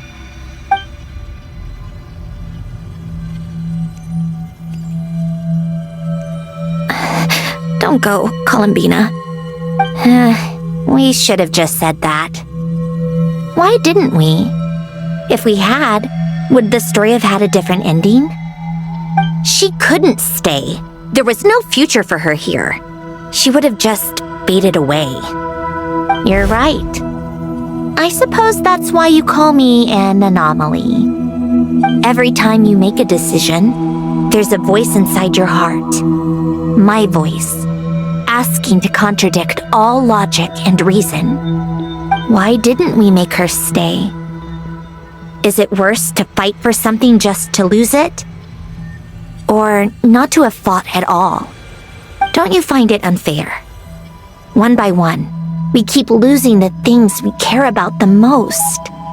But in the end, whether I want to fight for something or cry over all we've lost, you just push it down and pretend not to hear.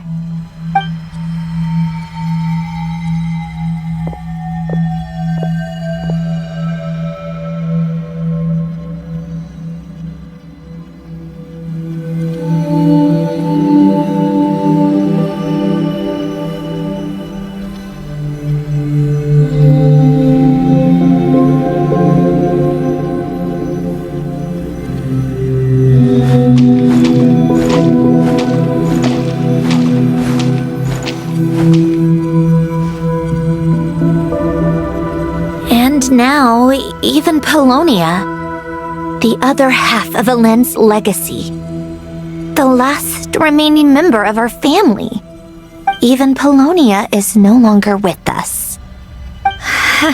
I did everything I could, but it's just like Elend always said. Polonia was one of a kind. There was no replicating what he managed to create. Don't you feel like our connection to the past is fading bit by bit? Like, even the things we have left are slowly slipping away. I suppose. But you can't move through life without having to say goodbye. And even as we experience loss, there are always new things to be gained. Ever so logical. What's your take then?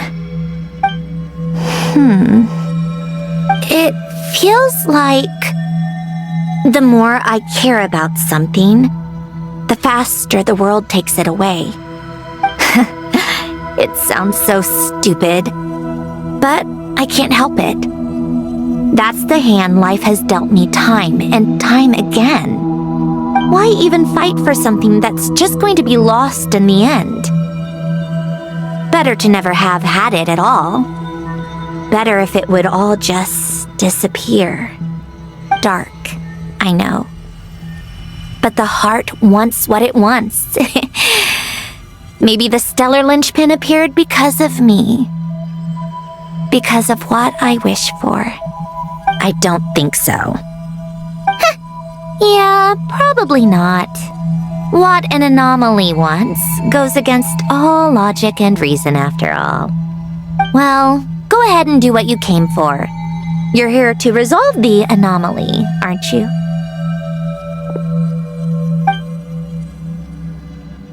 Yes. What's it gonna be? Keeping me imprisoned here like before? Or eliminating me entirely, like debugging a code? That might actually be a mercy. I don't care. I just don't want to experience the pain of loss ever again. Go ahead. I'm ready.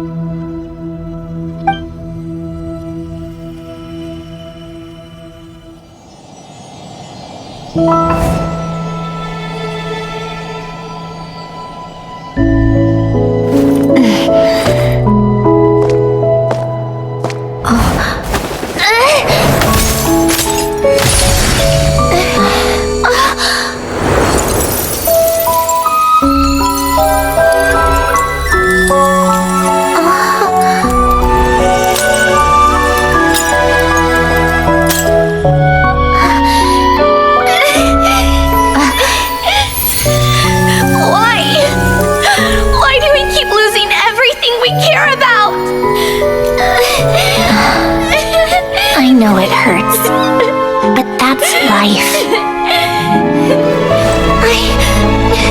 I wish... I know. I've always known. Because we've been one all along.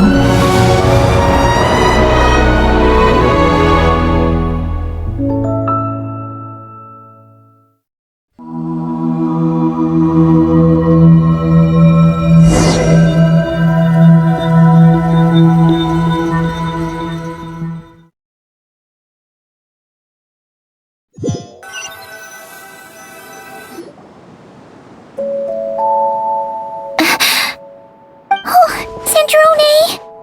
I'm fine. It's okay to cry, you know. Cry? You've got to be kidding me. Save the comforting for someone who needs it, Paimon. The emotional side of my core algorithm. My emotion module has always been fully developed and operational. Elen tried to tell me that too. I've just chosen to ignore her voice all this time. I suppose.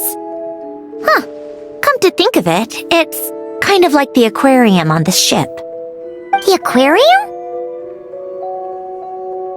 The old me took one look at it and saw something I would inevitably lose.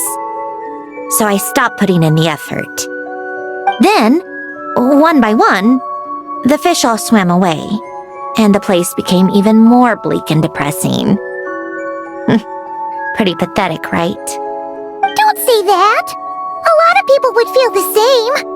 It just shows how much you care about what you have.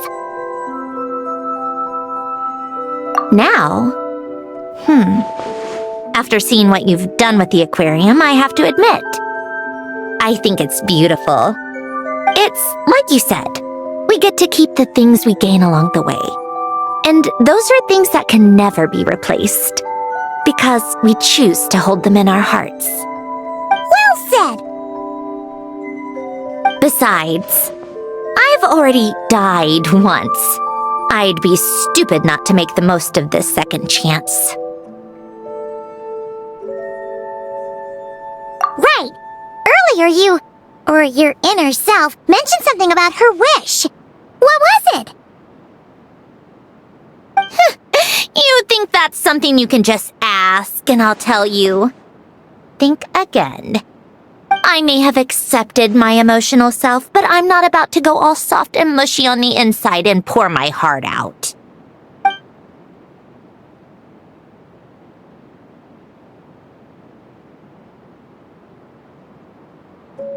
That said, taking a step in the right direction couldn't hurt. Starting with cleaning some old aquarium tanks of my own. Huh? Metaphorically speaking, I mean. Come on, let's head back to the ship. I need to talk to that shaman.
Take me up!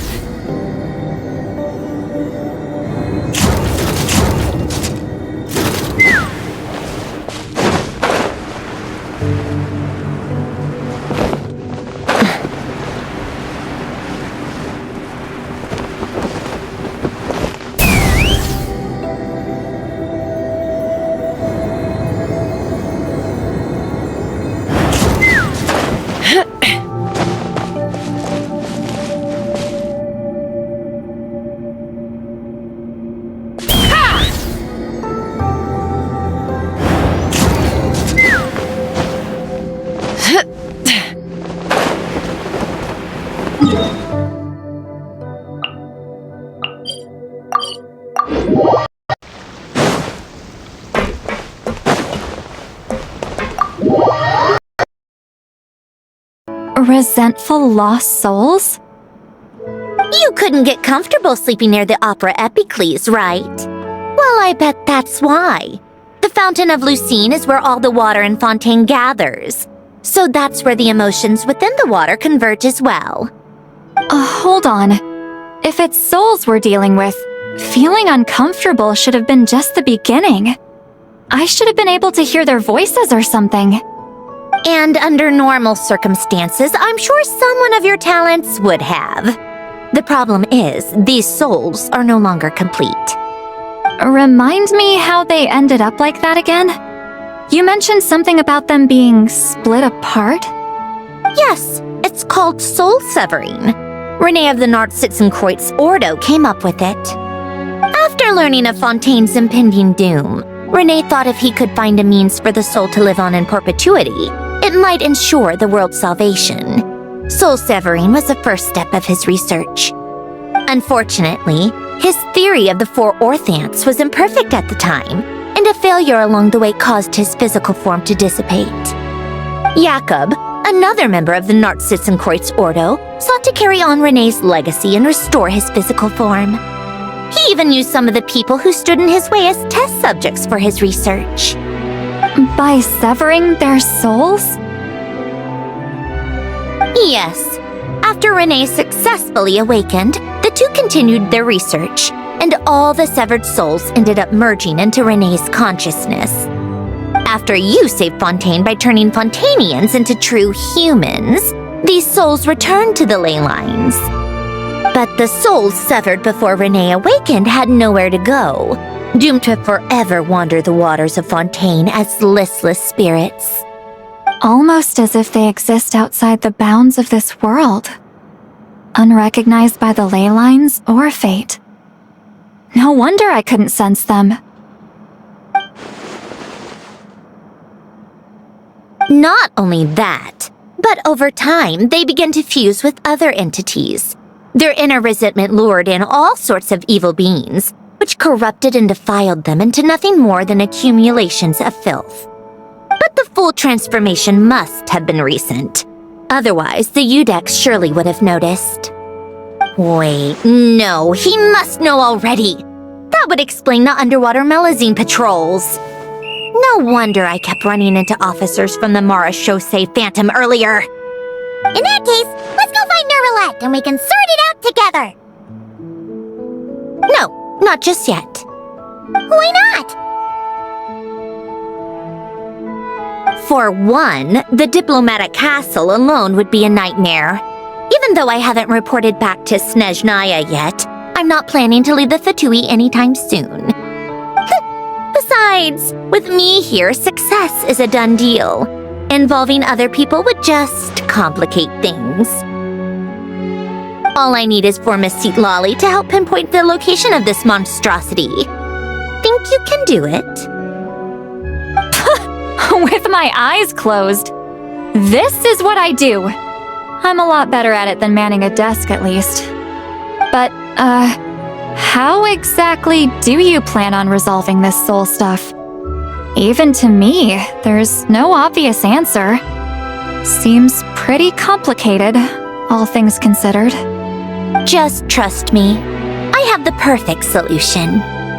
Oh, all right. If you're that confident, we'll follow your lead. Why the sudden interest in helping Fontaine with this, Sandrone? You never knew Renee and the others, right? No, I didn't. And you're right. This problem has nothing to do with me. I wouldn't get within 10 feet of the Nartsitzenkreuz Ordo or its members. But, in his later years, Elen told me he regretted not helping his best friend when he needed it the most. He also felt sorry towards Marianne for being too lost in his mechanical research to look after her properly. If he were still with us, I think he'd do the same. He might have a few choice words to say about it, but even after everything, he wouldn't leave his friend's mess for someone else to clean up. Friends shouldn't hold grudges or leave behind regrets. Fixing what happened between him and Renee was one of his greatest wishes. All I'm doing is fulfilling it in his stead. You really do seem a little different now. You mean everything that just happened wasn't for nothing? Why, thank you for pointing out the obvious, Paimon.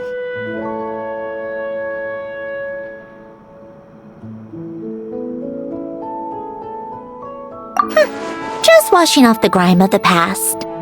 Turns out, a lot can build up after being ignored for so long.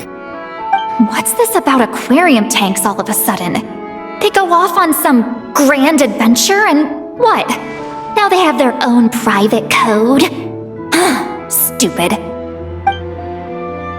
All right then, Lolly. Tracking this thing down is up to you. Huh? Oh, right. No problem. You got this, Granny Eatsley! You! Come with me to Hotel de Boer for a drink. Right now.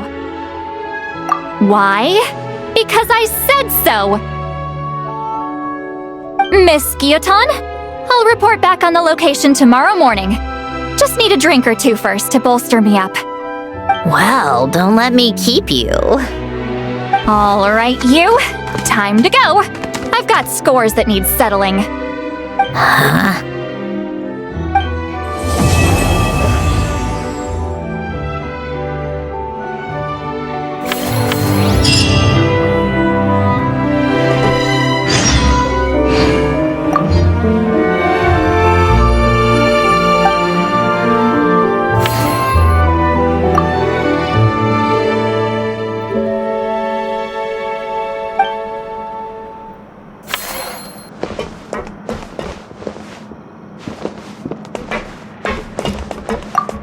Listless, abandoned souls. An accumulation of resentment and filth.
Ease your way.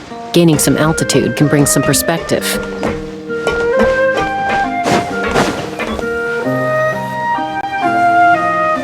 Lolly sure drank a lot last night, huh? Wonder if she's even awake. Good morning. Columbina! Oh, you sure know how to make an entrance. What are you doing here? We just finished filming a last-minute scene, so I came up to get some fresh air. The others are still down below discussing what the final scene should be. You mean, how it should end?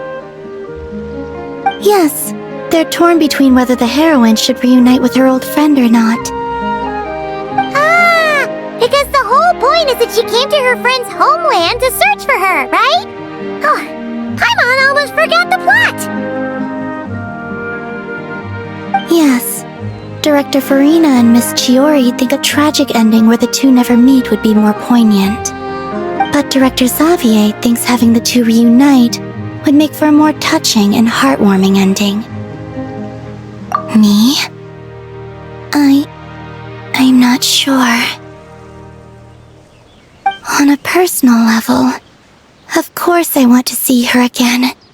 Of course I want to experience that moment where we reunite, even if it's just for the cameras. But that means an actor would have to take her place, and that makes me feel...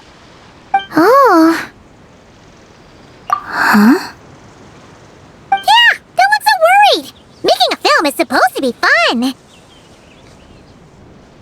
But besides, it's all gonna work out. You can trust Paimon on that. Work out? How? Well, you know. Yep, exactly. Okay, I trust you. I'll just focus on having fun for now. Well, well, look who we have here. Traveler and Paimon. Oh, the lighting specialist and clapper loader that never were. Yeah. We kinda went AWOL, didn't we? Sorry about that.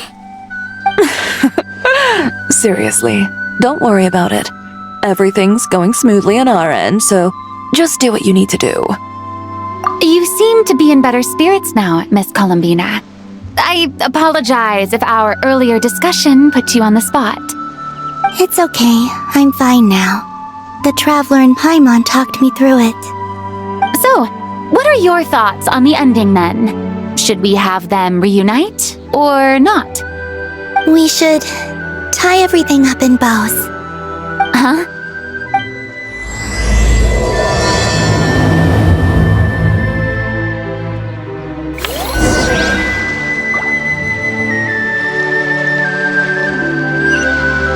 Take me up!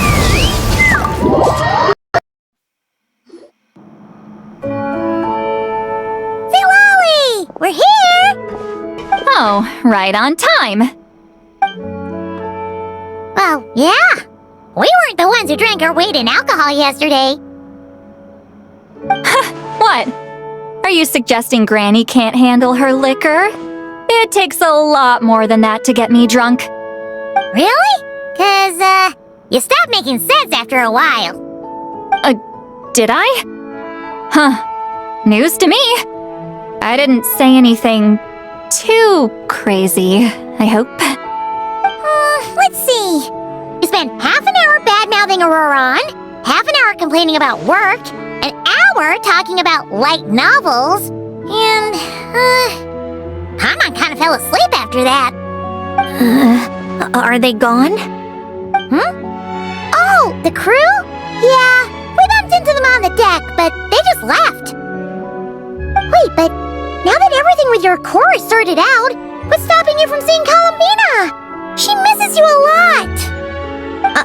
I just want to deal with this mess first. Besides, this is a perfect chance to make her jump for once. I have to plan it out more. But enough about that. Were you able to pinpoint the location of our target? Of course! When Granny Eatsley promises something, she delivers. Great, let's see. Morte region. Wait, this is the Tower of Gestalt. The place the souls were severed. Is that the source of the resentment? Or is it the Narcissenkreuz Ordo in general? Let me come with. This thing's movement isn't fixed. If it's not at this location when we get there, I can use a ritual to summon it. You've already gone to more than enough trouble. I don't mind. These old bones have nothing better to do anyway. Summoning a spirit isn't going to do me in. Besides, if I don't go, they'll just have more inside jokes I can't join in on. All right then. I appreciate it. Ha! There's no time to lose! Let's head out!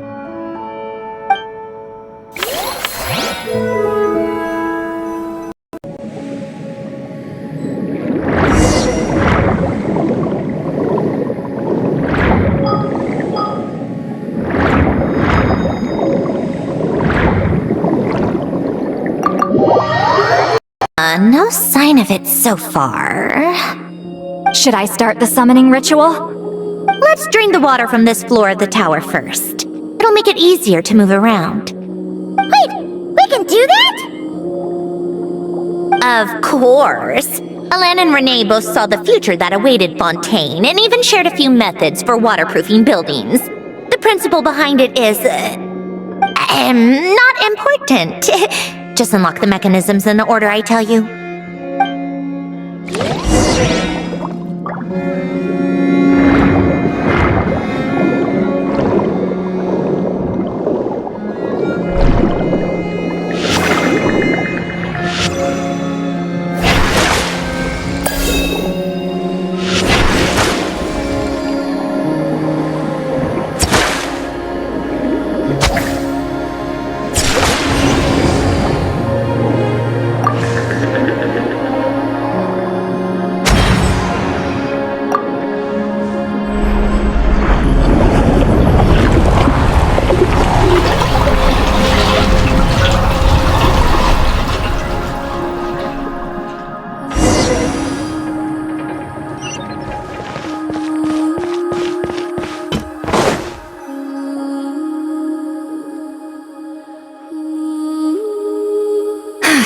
Ready? Yeah, when this thing appears, I'll try talking to the souls inside. But more than likely, they've already been driven to madness. If communication fails, we'll have a battle on our hands. In that case, Paimon better find a hiding spot! If a fight does break out, I should be the one to deliver the final blow. Trust me on that. Understood. All right, I need quiet. Wandering spirits drifting along the tides. Hear me now. Broken souls, silenced, torn apart and forsaken. Follow the traces of the past and return to us. Let resentment recognize resentment. Let vile entities be drawn together. And in this place, take form once more.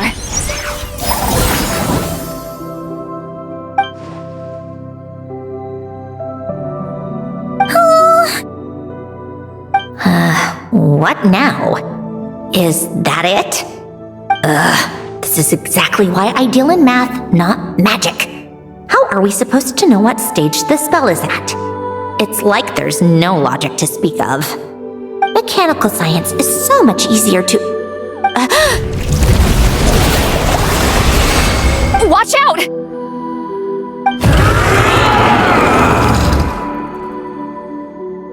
Hey, you! Or whoever's inside of you. I need you to listen to me. I'm a descendant of Fontaine's Lord Artificer, Alain Guillotin. I can make you whole again and return you to the ley lines. You just need to work with me here.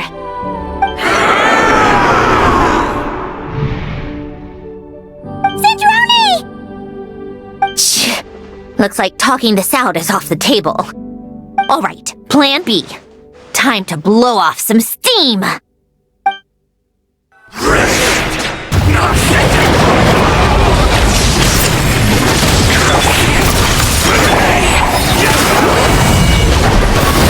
You're cursing out the wrong person! I didn't even know them!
I'm not like them.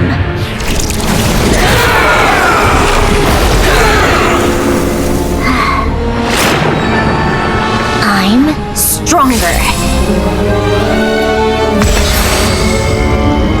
Inverted. World formula. Reversion.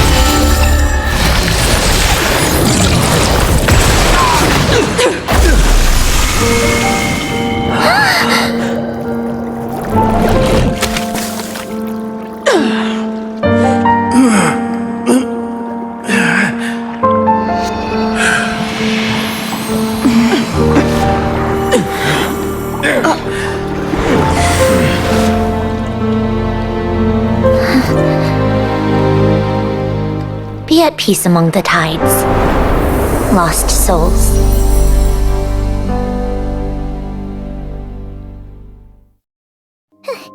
Is it over? Yep, told you it'd be a piece of cake. How did you do that back there? That creature was nothing special. Add a bunch of souls with nowhere to go, a touch of malicious energy, a few impurities, and a whole lot of resentment. And that's what you get. All I did was separate the original souls from the rest of the filth, allowing them to be accepted by the current rules of the world. The principle behind the world formula is divergence. Starting from a point of origin, it deconstructs and reconstructs the possibilities of the world to find certain answers. So, it would follow that reverse calculating the world formula allows us to achieve convergence and restoration instead. Using a numerological array, I was able to do just that. It's similar to the concept of homological reduction in mathematics. I reduced them to the basic fundamental essence of their being without changing their underlying nature. That meant... never mind. Judging by all the blank stares, I'm guessing you don't actually care. I think I finally understand how Outlanders feel when I ramble on about shaman stuff. Point is, it was super impressive! You really are amazing, Sandrone! You're just realizing that now? Ahem! Enough about that! We should get going. I'll go reset the mechanisms inside the tower. See you back on land!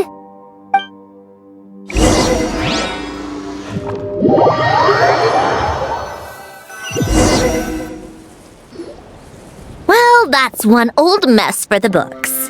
Glad to have that over and done with. Feels nice to do a good deed every once in a while. You helped everyone out a bunch and not cry too. Kinda seems like you're just a good person at heart. I wouldn't be so sure. I'll be heading back to the Fatui soon enough. You two are too trusting sometimes. Fine. Just don't say I didn't warn you when it comes back to bite you. Well, where to next? Back to the ship? Yeah! Your personal business, the Narcitsan thing, it's all resolved. That means you can see the people that need seeing now, right, Sandrone? Everyone's gonna be so happy you're back! You wouldn't catch me dead admitting to this before, but... yeah, I really have missed everyone. Columbina's a special case, though. This time, I'm definitely getting her back for all her annoying antics over the years.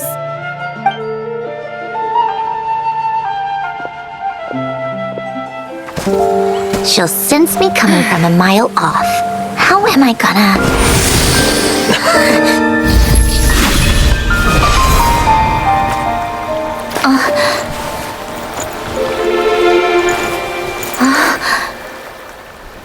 Sandrone? Is it really you? You're back? You didn't tell me. You avoided me. Why?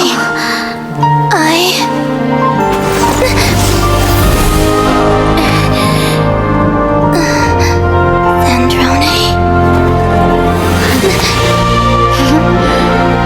Now we're even. I missed you so much. That makes one of us. Idiot.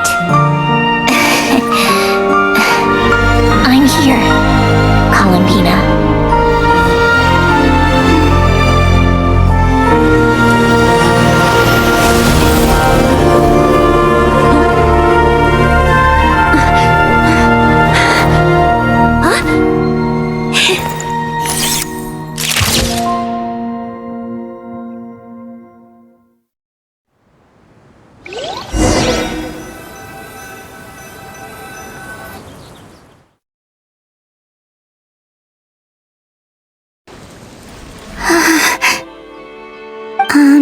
Sandrone. Don't ruin the moment. Or I'll start thinking about how you teleported me to a random location after I explicitly told you to stop doing that. And scene! Bravo! Bravo! We got it! This is exactly the ending I was hoping for. Huh? Where did you just go, Miss Columbina? You vanished, and then the next second you were back hugging this, new friend here. That was all on camera? Yeah.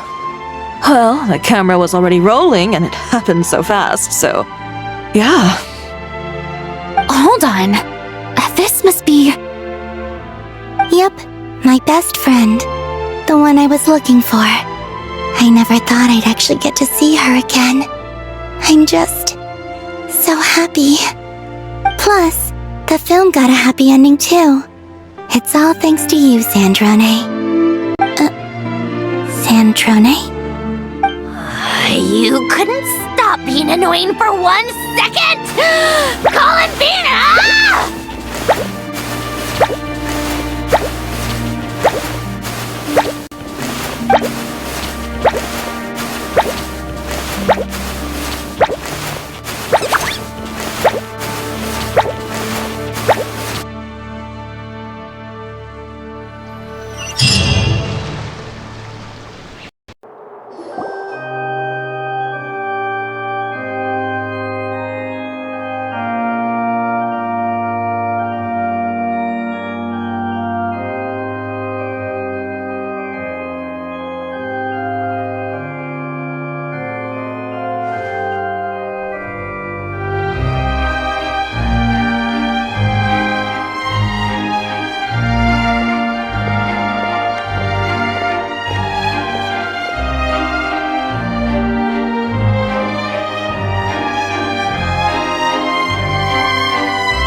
As expected, going to the opera house is the true way to enjoy a film. You get to see the audience's reaction in real time, too. The ending seemed to be received quite well. I can't believe you let us include that in the final cut, Sandrone!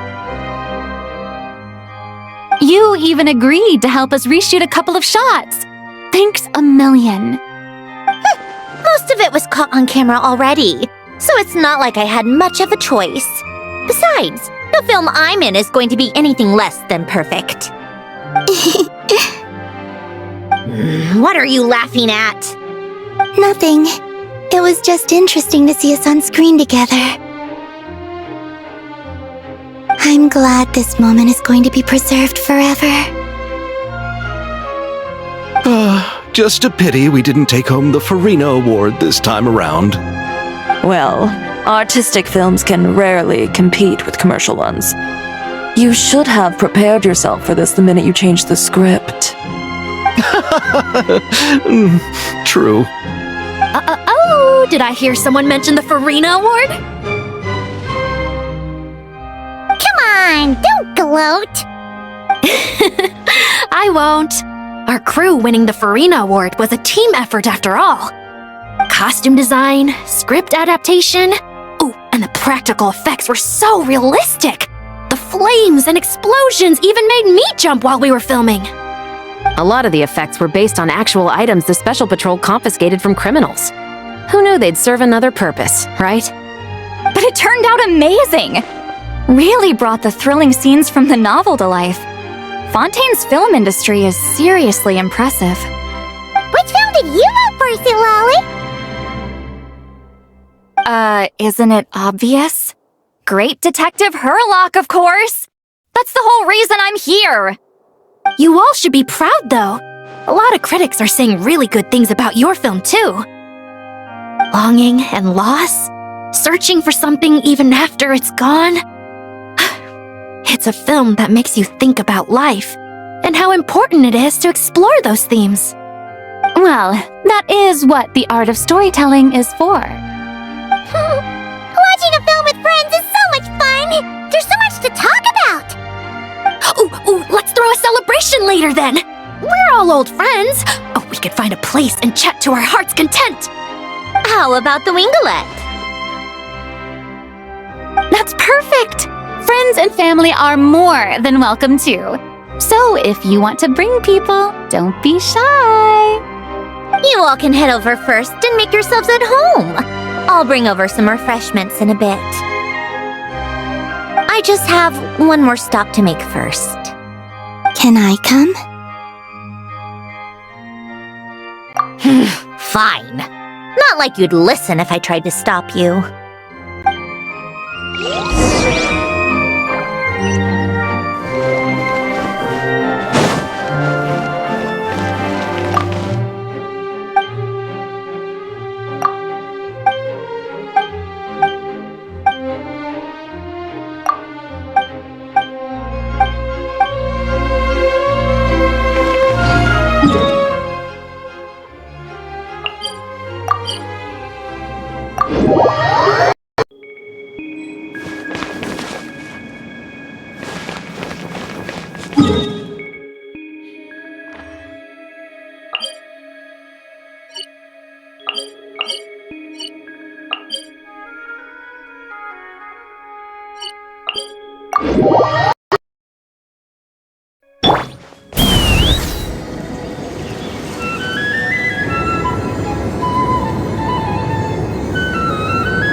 Yes. Here lies Lord Artificer, Elaine Gaeltan. This is his grave. Oh. I'm sorry, Ellen. I'm sorry this is the first time I've been back since leaving Fontaine. I should have come to see you more often. I got your gift. I even cleaned up one of the Nartsitzenkreuz Ordo's messes along the way. Our home is just as quiet and warm as it always was. The flowers in the garden are still thriving. I'll make sure to tend to them more often from now on. Polonia received irreparable damage in battle. I should have taken better care of your invention. I'm sorry. Polonia was family to me. Just like you. You always said I was a fast learner. But I'm not so sure. It took me far too long to learn the things that truly matter. I never said this to you back then, but thank you for creating me, for giving me the chance to experience life. Being your family meant everything to me. Absolutely everything. Can I say a few words as well, Sandrone? Don't need my permission. Hello, Mr. Gaeltan. I'm Sandrone's friend. You don't need to worry. Sandrone is doing great. Not Not only is she a brilliant scholar, she's made a whole bunch of friends too. And she takes great care of them. As if. She'll never admit it, but she's always there when her friends need it the most. I wouldn't even be here without her. So, if she ever needs help, her friends will be there in a heartbeat, including me. That's what best friends are for. Columbina. What else? Oh, she likes drinking bitter coffee, listening to piano music when she can't sleep. Turns out she even likes giving hugs. No, wait! Don't tell him all that! Huh? I don't understand. I didn't think you'd want to hide things from him.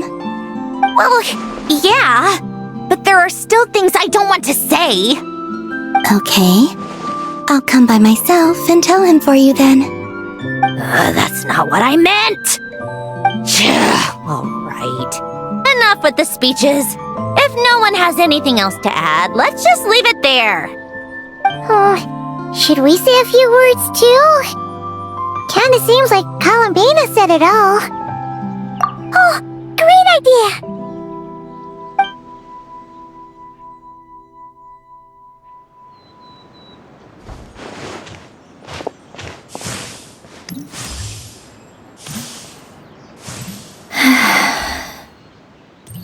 Goodbye, Ellen.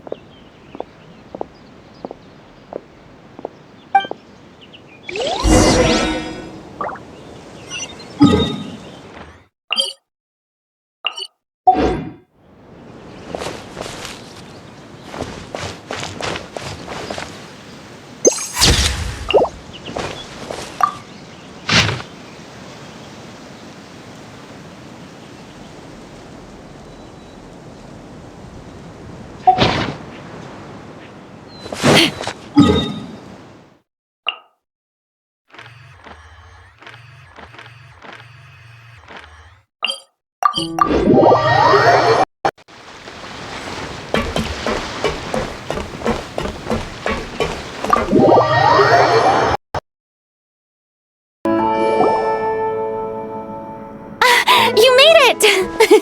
The party's already started.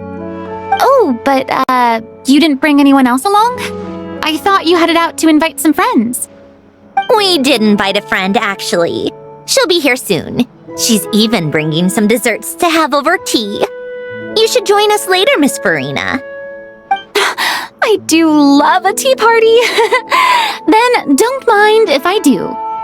This seems like a fun occasion. Let's go talk with everyone. Good idea! We'll introduce you to all our old friends!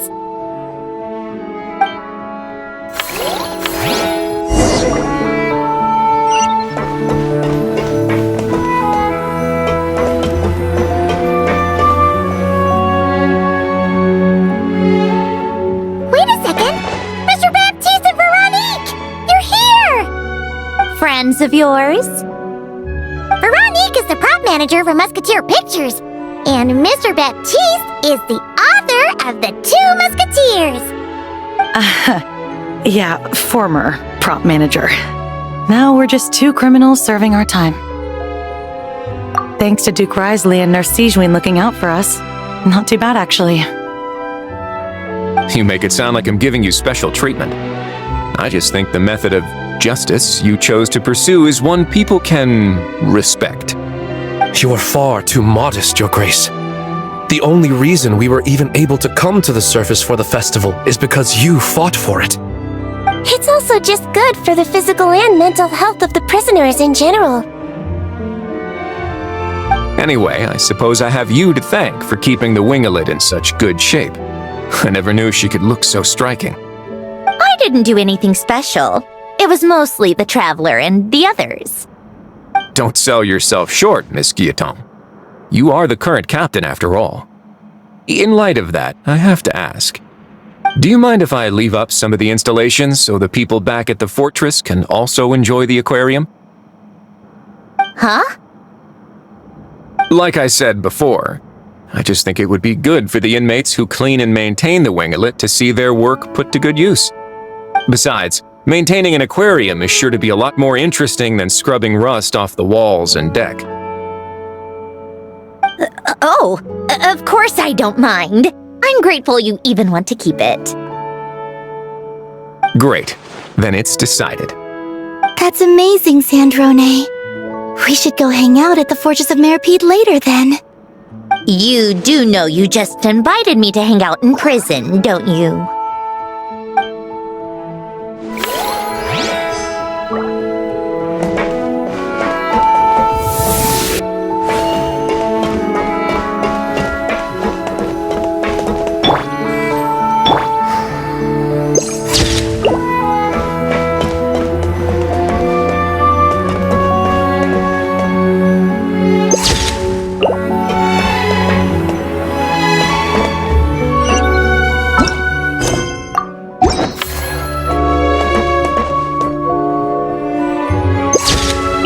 Let's fly!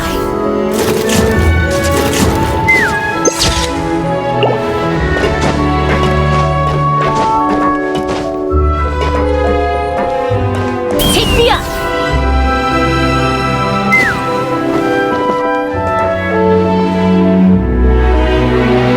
Granny Eatsley, you're really not going to let us borrow these cute little stuffed toys for our magic show? First of all, Seat Lalin and Eats Papa are Chi-Chi meal. They have inauspicious stars sealed within them, and they're my helpers, not toys. But the Grin Malkin Cat and Boggle Cat box are Linny and Lynette's helpers. And they still make good partners on stage. Agreed. We've never had a Chi-Chi meal pop out of our hats before. It would be quite the surprise. I think the audience would love it. If this was the Masters of the Night Wind, these kids wouldn't have even had the guts to say my name, let alone pester me like this. I'm terrible at dealing with requests like this. Oh, Traveler, quick, save me! You think you're so funny. Lady Sandrone. Lady Columbina. Hello. Don't look at me like that. I don't have any mechanisms for you to break. Don't be fooled by my sister's demeanor, Lady Sandrone. She's just as delighted as the rest of us to have you back. Well, I suppose when I'm not so busy, I could find some time when Arlecchino is around and bring over a few gifts to the House of the Hearth. You're too kind, Lady Sandrone. I'm sure just your visit alone would make Father more than happy. I just need to borrow them for a bit. I'll pull them out of my hat, give them a quick hug, then give them straight back. When did hugging become a part of it? Oh! I could lend you pair, so you have something to hug in the meantime. He gives really good hugs. I don't need something to hug in the meantime. The issue was never the hugs. How about this?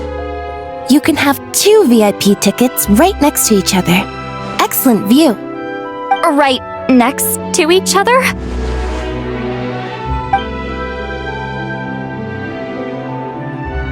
Yep, super quiet. No one will bother you. I'm sure you'll have a great time. Fine.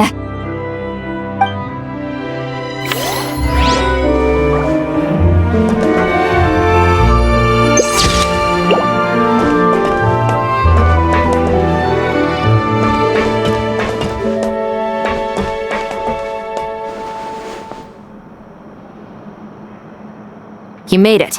Sorry for starting the celebrations without you. No worries at all. We're just glad everyone's having such a great time. Oh, right. You've probably seen them around already, but let us introduce you for real. This is... Miss Columbina and Miss Guillotin, right? Oh, we saw the film you were in. It was so touching. Yep. This one started bawling her eyes out right next to me in the theater. I know. I didn't bring nearly enough tissues. Thanks. We saw your film too.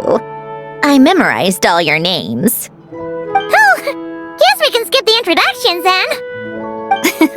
Our effects were pretty over the top, right? Some of the extras in the big scenes were actual members of the Spina di Rosula. So basically, your contribution was creating realistic-looking chaos.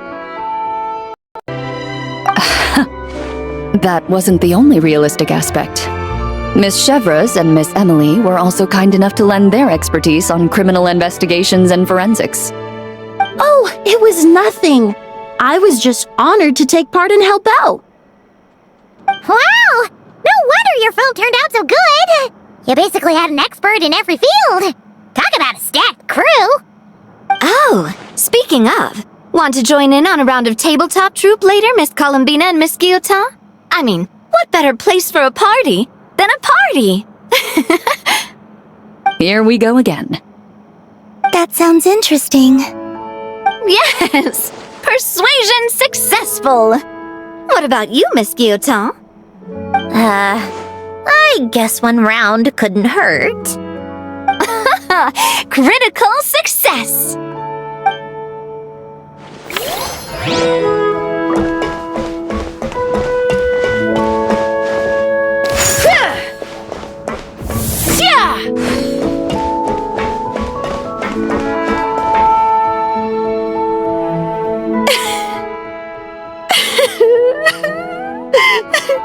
What a dream come true! For once, it all worked out! I can die without regrets! Let's not get too ahead of ourselves, Director Lapine Pauline. What was in that piece of cake you just handed her, Escoffier? Bromaritime flowers, eggs, flour, same as all the other pieces. What, you think I tampered with it? Playing a detective in real life now too, are we? Oh, it's so delicious! I'm so happy! My life has peaked! Miss Lapine Pauline, look who I brought! Master! Wait, what happened to your face? Why are you crying? Never mind my face. Here, let me introduce you. This is Miss Charlotte and Miss Escoffier. Things are sounding lively over here. Oh, look who it is! Perfect timing. I was so busy with the shoot, I feel like we barely got to talk. And the elusive Miss Guillotin. It's great to see you. Thank you so much for letting us use the boat free of charge. That was so generous of you. Oh, right. Introductions. This is Miss Charlotte and Miss Escoffier. That's kind of you, but I didn't really do anything. If you want to thank someone, it should be the Duke or the people who keep the boat in such good shape. Right. I'll head over in a bit and do just that. Miss Colombina? Yes? Could I interview you sometime? I'll treat you to some gâteau de bois for the trouble. There's only a limited amount available each day, but it's an absolute must-try when you're in Fontaine. Oh, sure. Bold of you to use my own cake as a bribe right in front of me. You know what? When else are we all going to be together like this? Come on, everyone! Grab your drinks!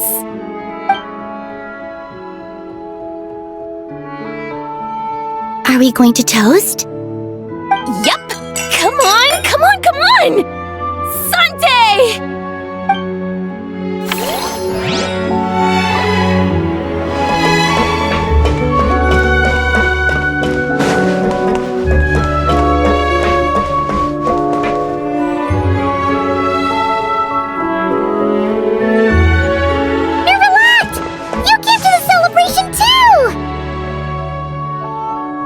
Yes. I can only hope my presence does not make anyone ill at ease. Who's this? All right! This is Nervalette, the Eudex of Fontaine. And this is Colombina Sandrone. Greetings. Hello. These two must be the Fatus and former Fatus related to the recent incident in Nodcry. I read about them in the diplomatic report.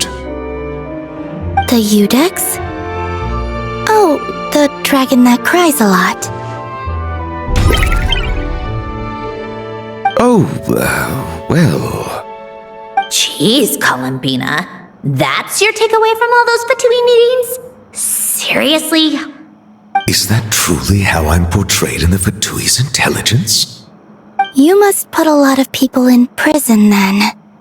Well, it would be more accurate to say I pass judgment on their crimes. All trials in Fontaine strive for fairness and justice, so as to avoid imprisoning the innocent. So, only the people who deserve it get sent to prison. Well, deserve is quite a subjective metric, is it not? At the very least, I can promise that in every trial over which I preside, I make every effort to deliver a fair verdict.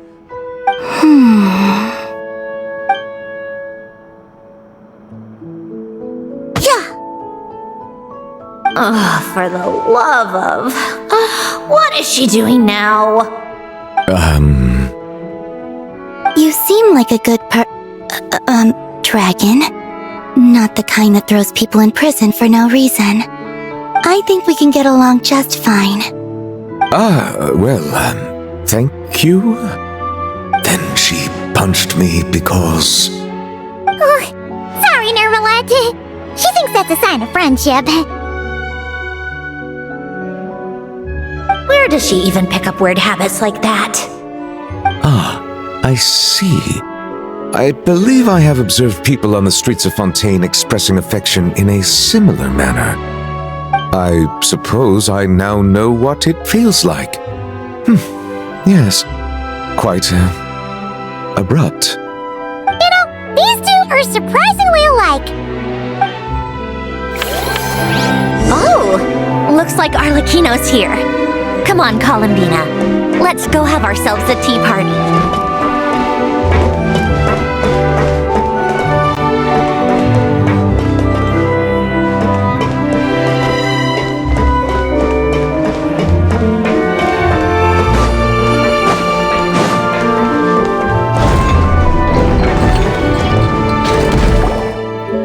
Well, it's been quite some time since the three of us gathered to drink tea like this. Yes, but your tea is as good as ever, Sandrone. Of course it is. The pastries you brought aren't half bad either, Arlecchino. I'm glad to hear it. Are they to your liking, Miss Farina? If I remember correctly, this particular cake is your favorite. Yes, thank you. The tea and pastries are absolutely delicious. I can't believe I'm casually sipping tea with 3 harbingers. Or are some of them former harbingers? Who knows? Due to diplomatic reasons at the time, our last tea party was rather tense. Wasn't it, Miss Farina? You have my apologies. But this is simply a casual gathering of close friends. So I do hope you can relax and enjoy yourself. Of course! I appreciate the hospitality, in both cases. Next time, let me be the one to treat all of you. I'm sure we'd all be delighted to have you join us more often. The same goes for you two. Of course we should do this again! We've all been through thick and thin together by this point. This is nice, Sandrone. It reminds me of the happy times back in Snezhnaya, when things were so lively. Yeah. To be honest, I never thought these gatherings would feel this lively ever again. Well, I think I speak for all of us when I say we're truly glad you're back, Sandrone. Me too. I've realized that holding on to what matters doesn't just mean protecting what you already have. By reaching out and striving for something new, you can gain much more than you think. No, that certainly doesn't sound like something the old you would say. Well, I'm only going to say it once, so don't get used to it. Who knows? Perhaps your tea parties will only get livelier from here on out. Once you return to the Fatui, we'll have more opportunities to keep in touch in any case. I want to spend more time together too. But I don't want to go back to the Fatui. Well, Notcry isn't too far from Snezhnograd. It shouldn't be hard to find a place where we can all get together. Oh, and then I can sing for you. Or put on some of your favorite music. Just like the old days. Speaking of music, I spotted a mechanical piano below deck. Is it yours, Miss Guillotin? Yes. Reclaimed, I suppose you could say. Why don't you play something for us? Huh? In front of all these people? Yes, why not? You play so well. Yeah, come on! Just a little, please? For the love of... Fine! One piece, and that's it.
Musketeer pictures! Everyone ready? I'm not sure I should be in this one. Of course you should. You might have primarily helped out another crew this time, but you're still a member of Musketeer Pictures. All right, thanks. I'll still stand a bit off to the side, though. Can I be in the picture too? Of course, Miss Veronique. I would have loved to have you in the last one, too, if circumstances had allowed it. Thank you, Director Xavier. Do I really have to be front and center? You're one of the lead actors! Of course you do! Nervous, Sandrone? No! All right, look at the camera! And 3, 2, 1... Musketeer Pictures!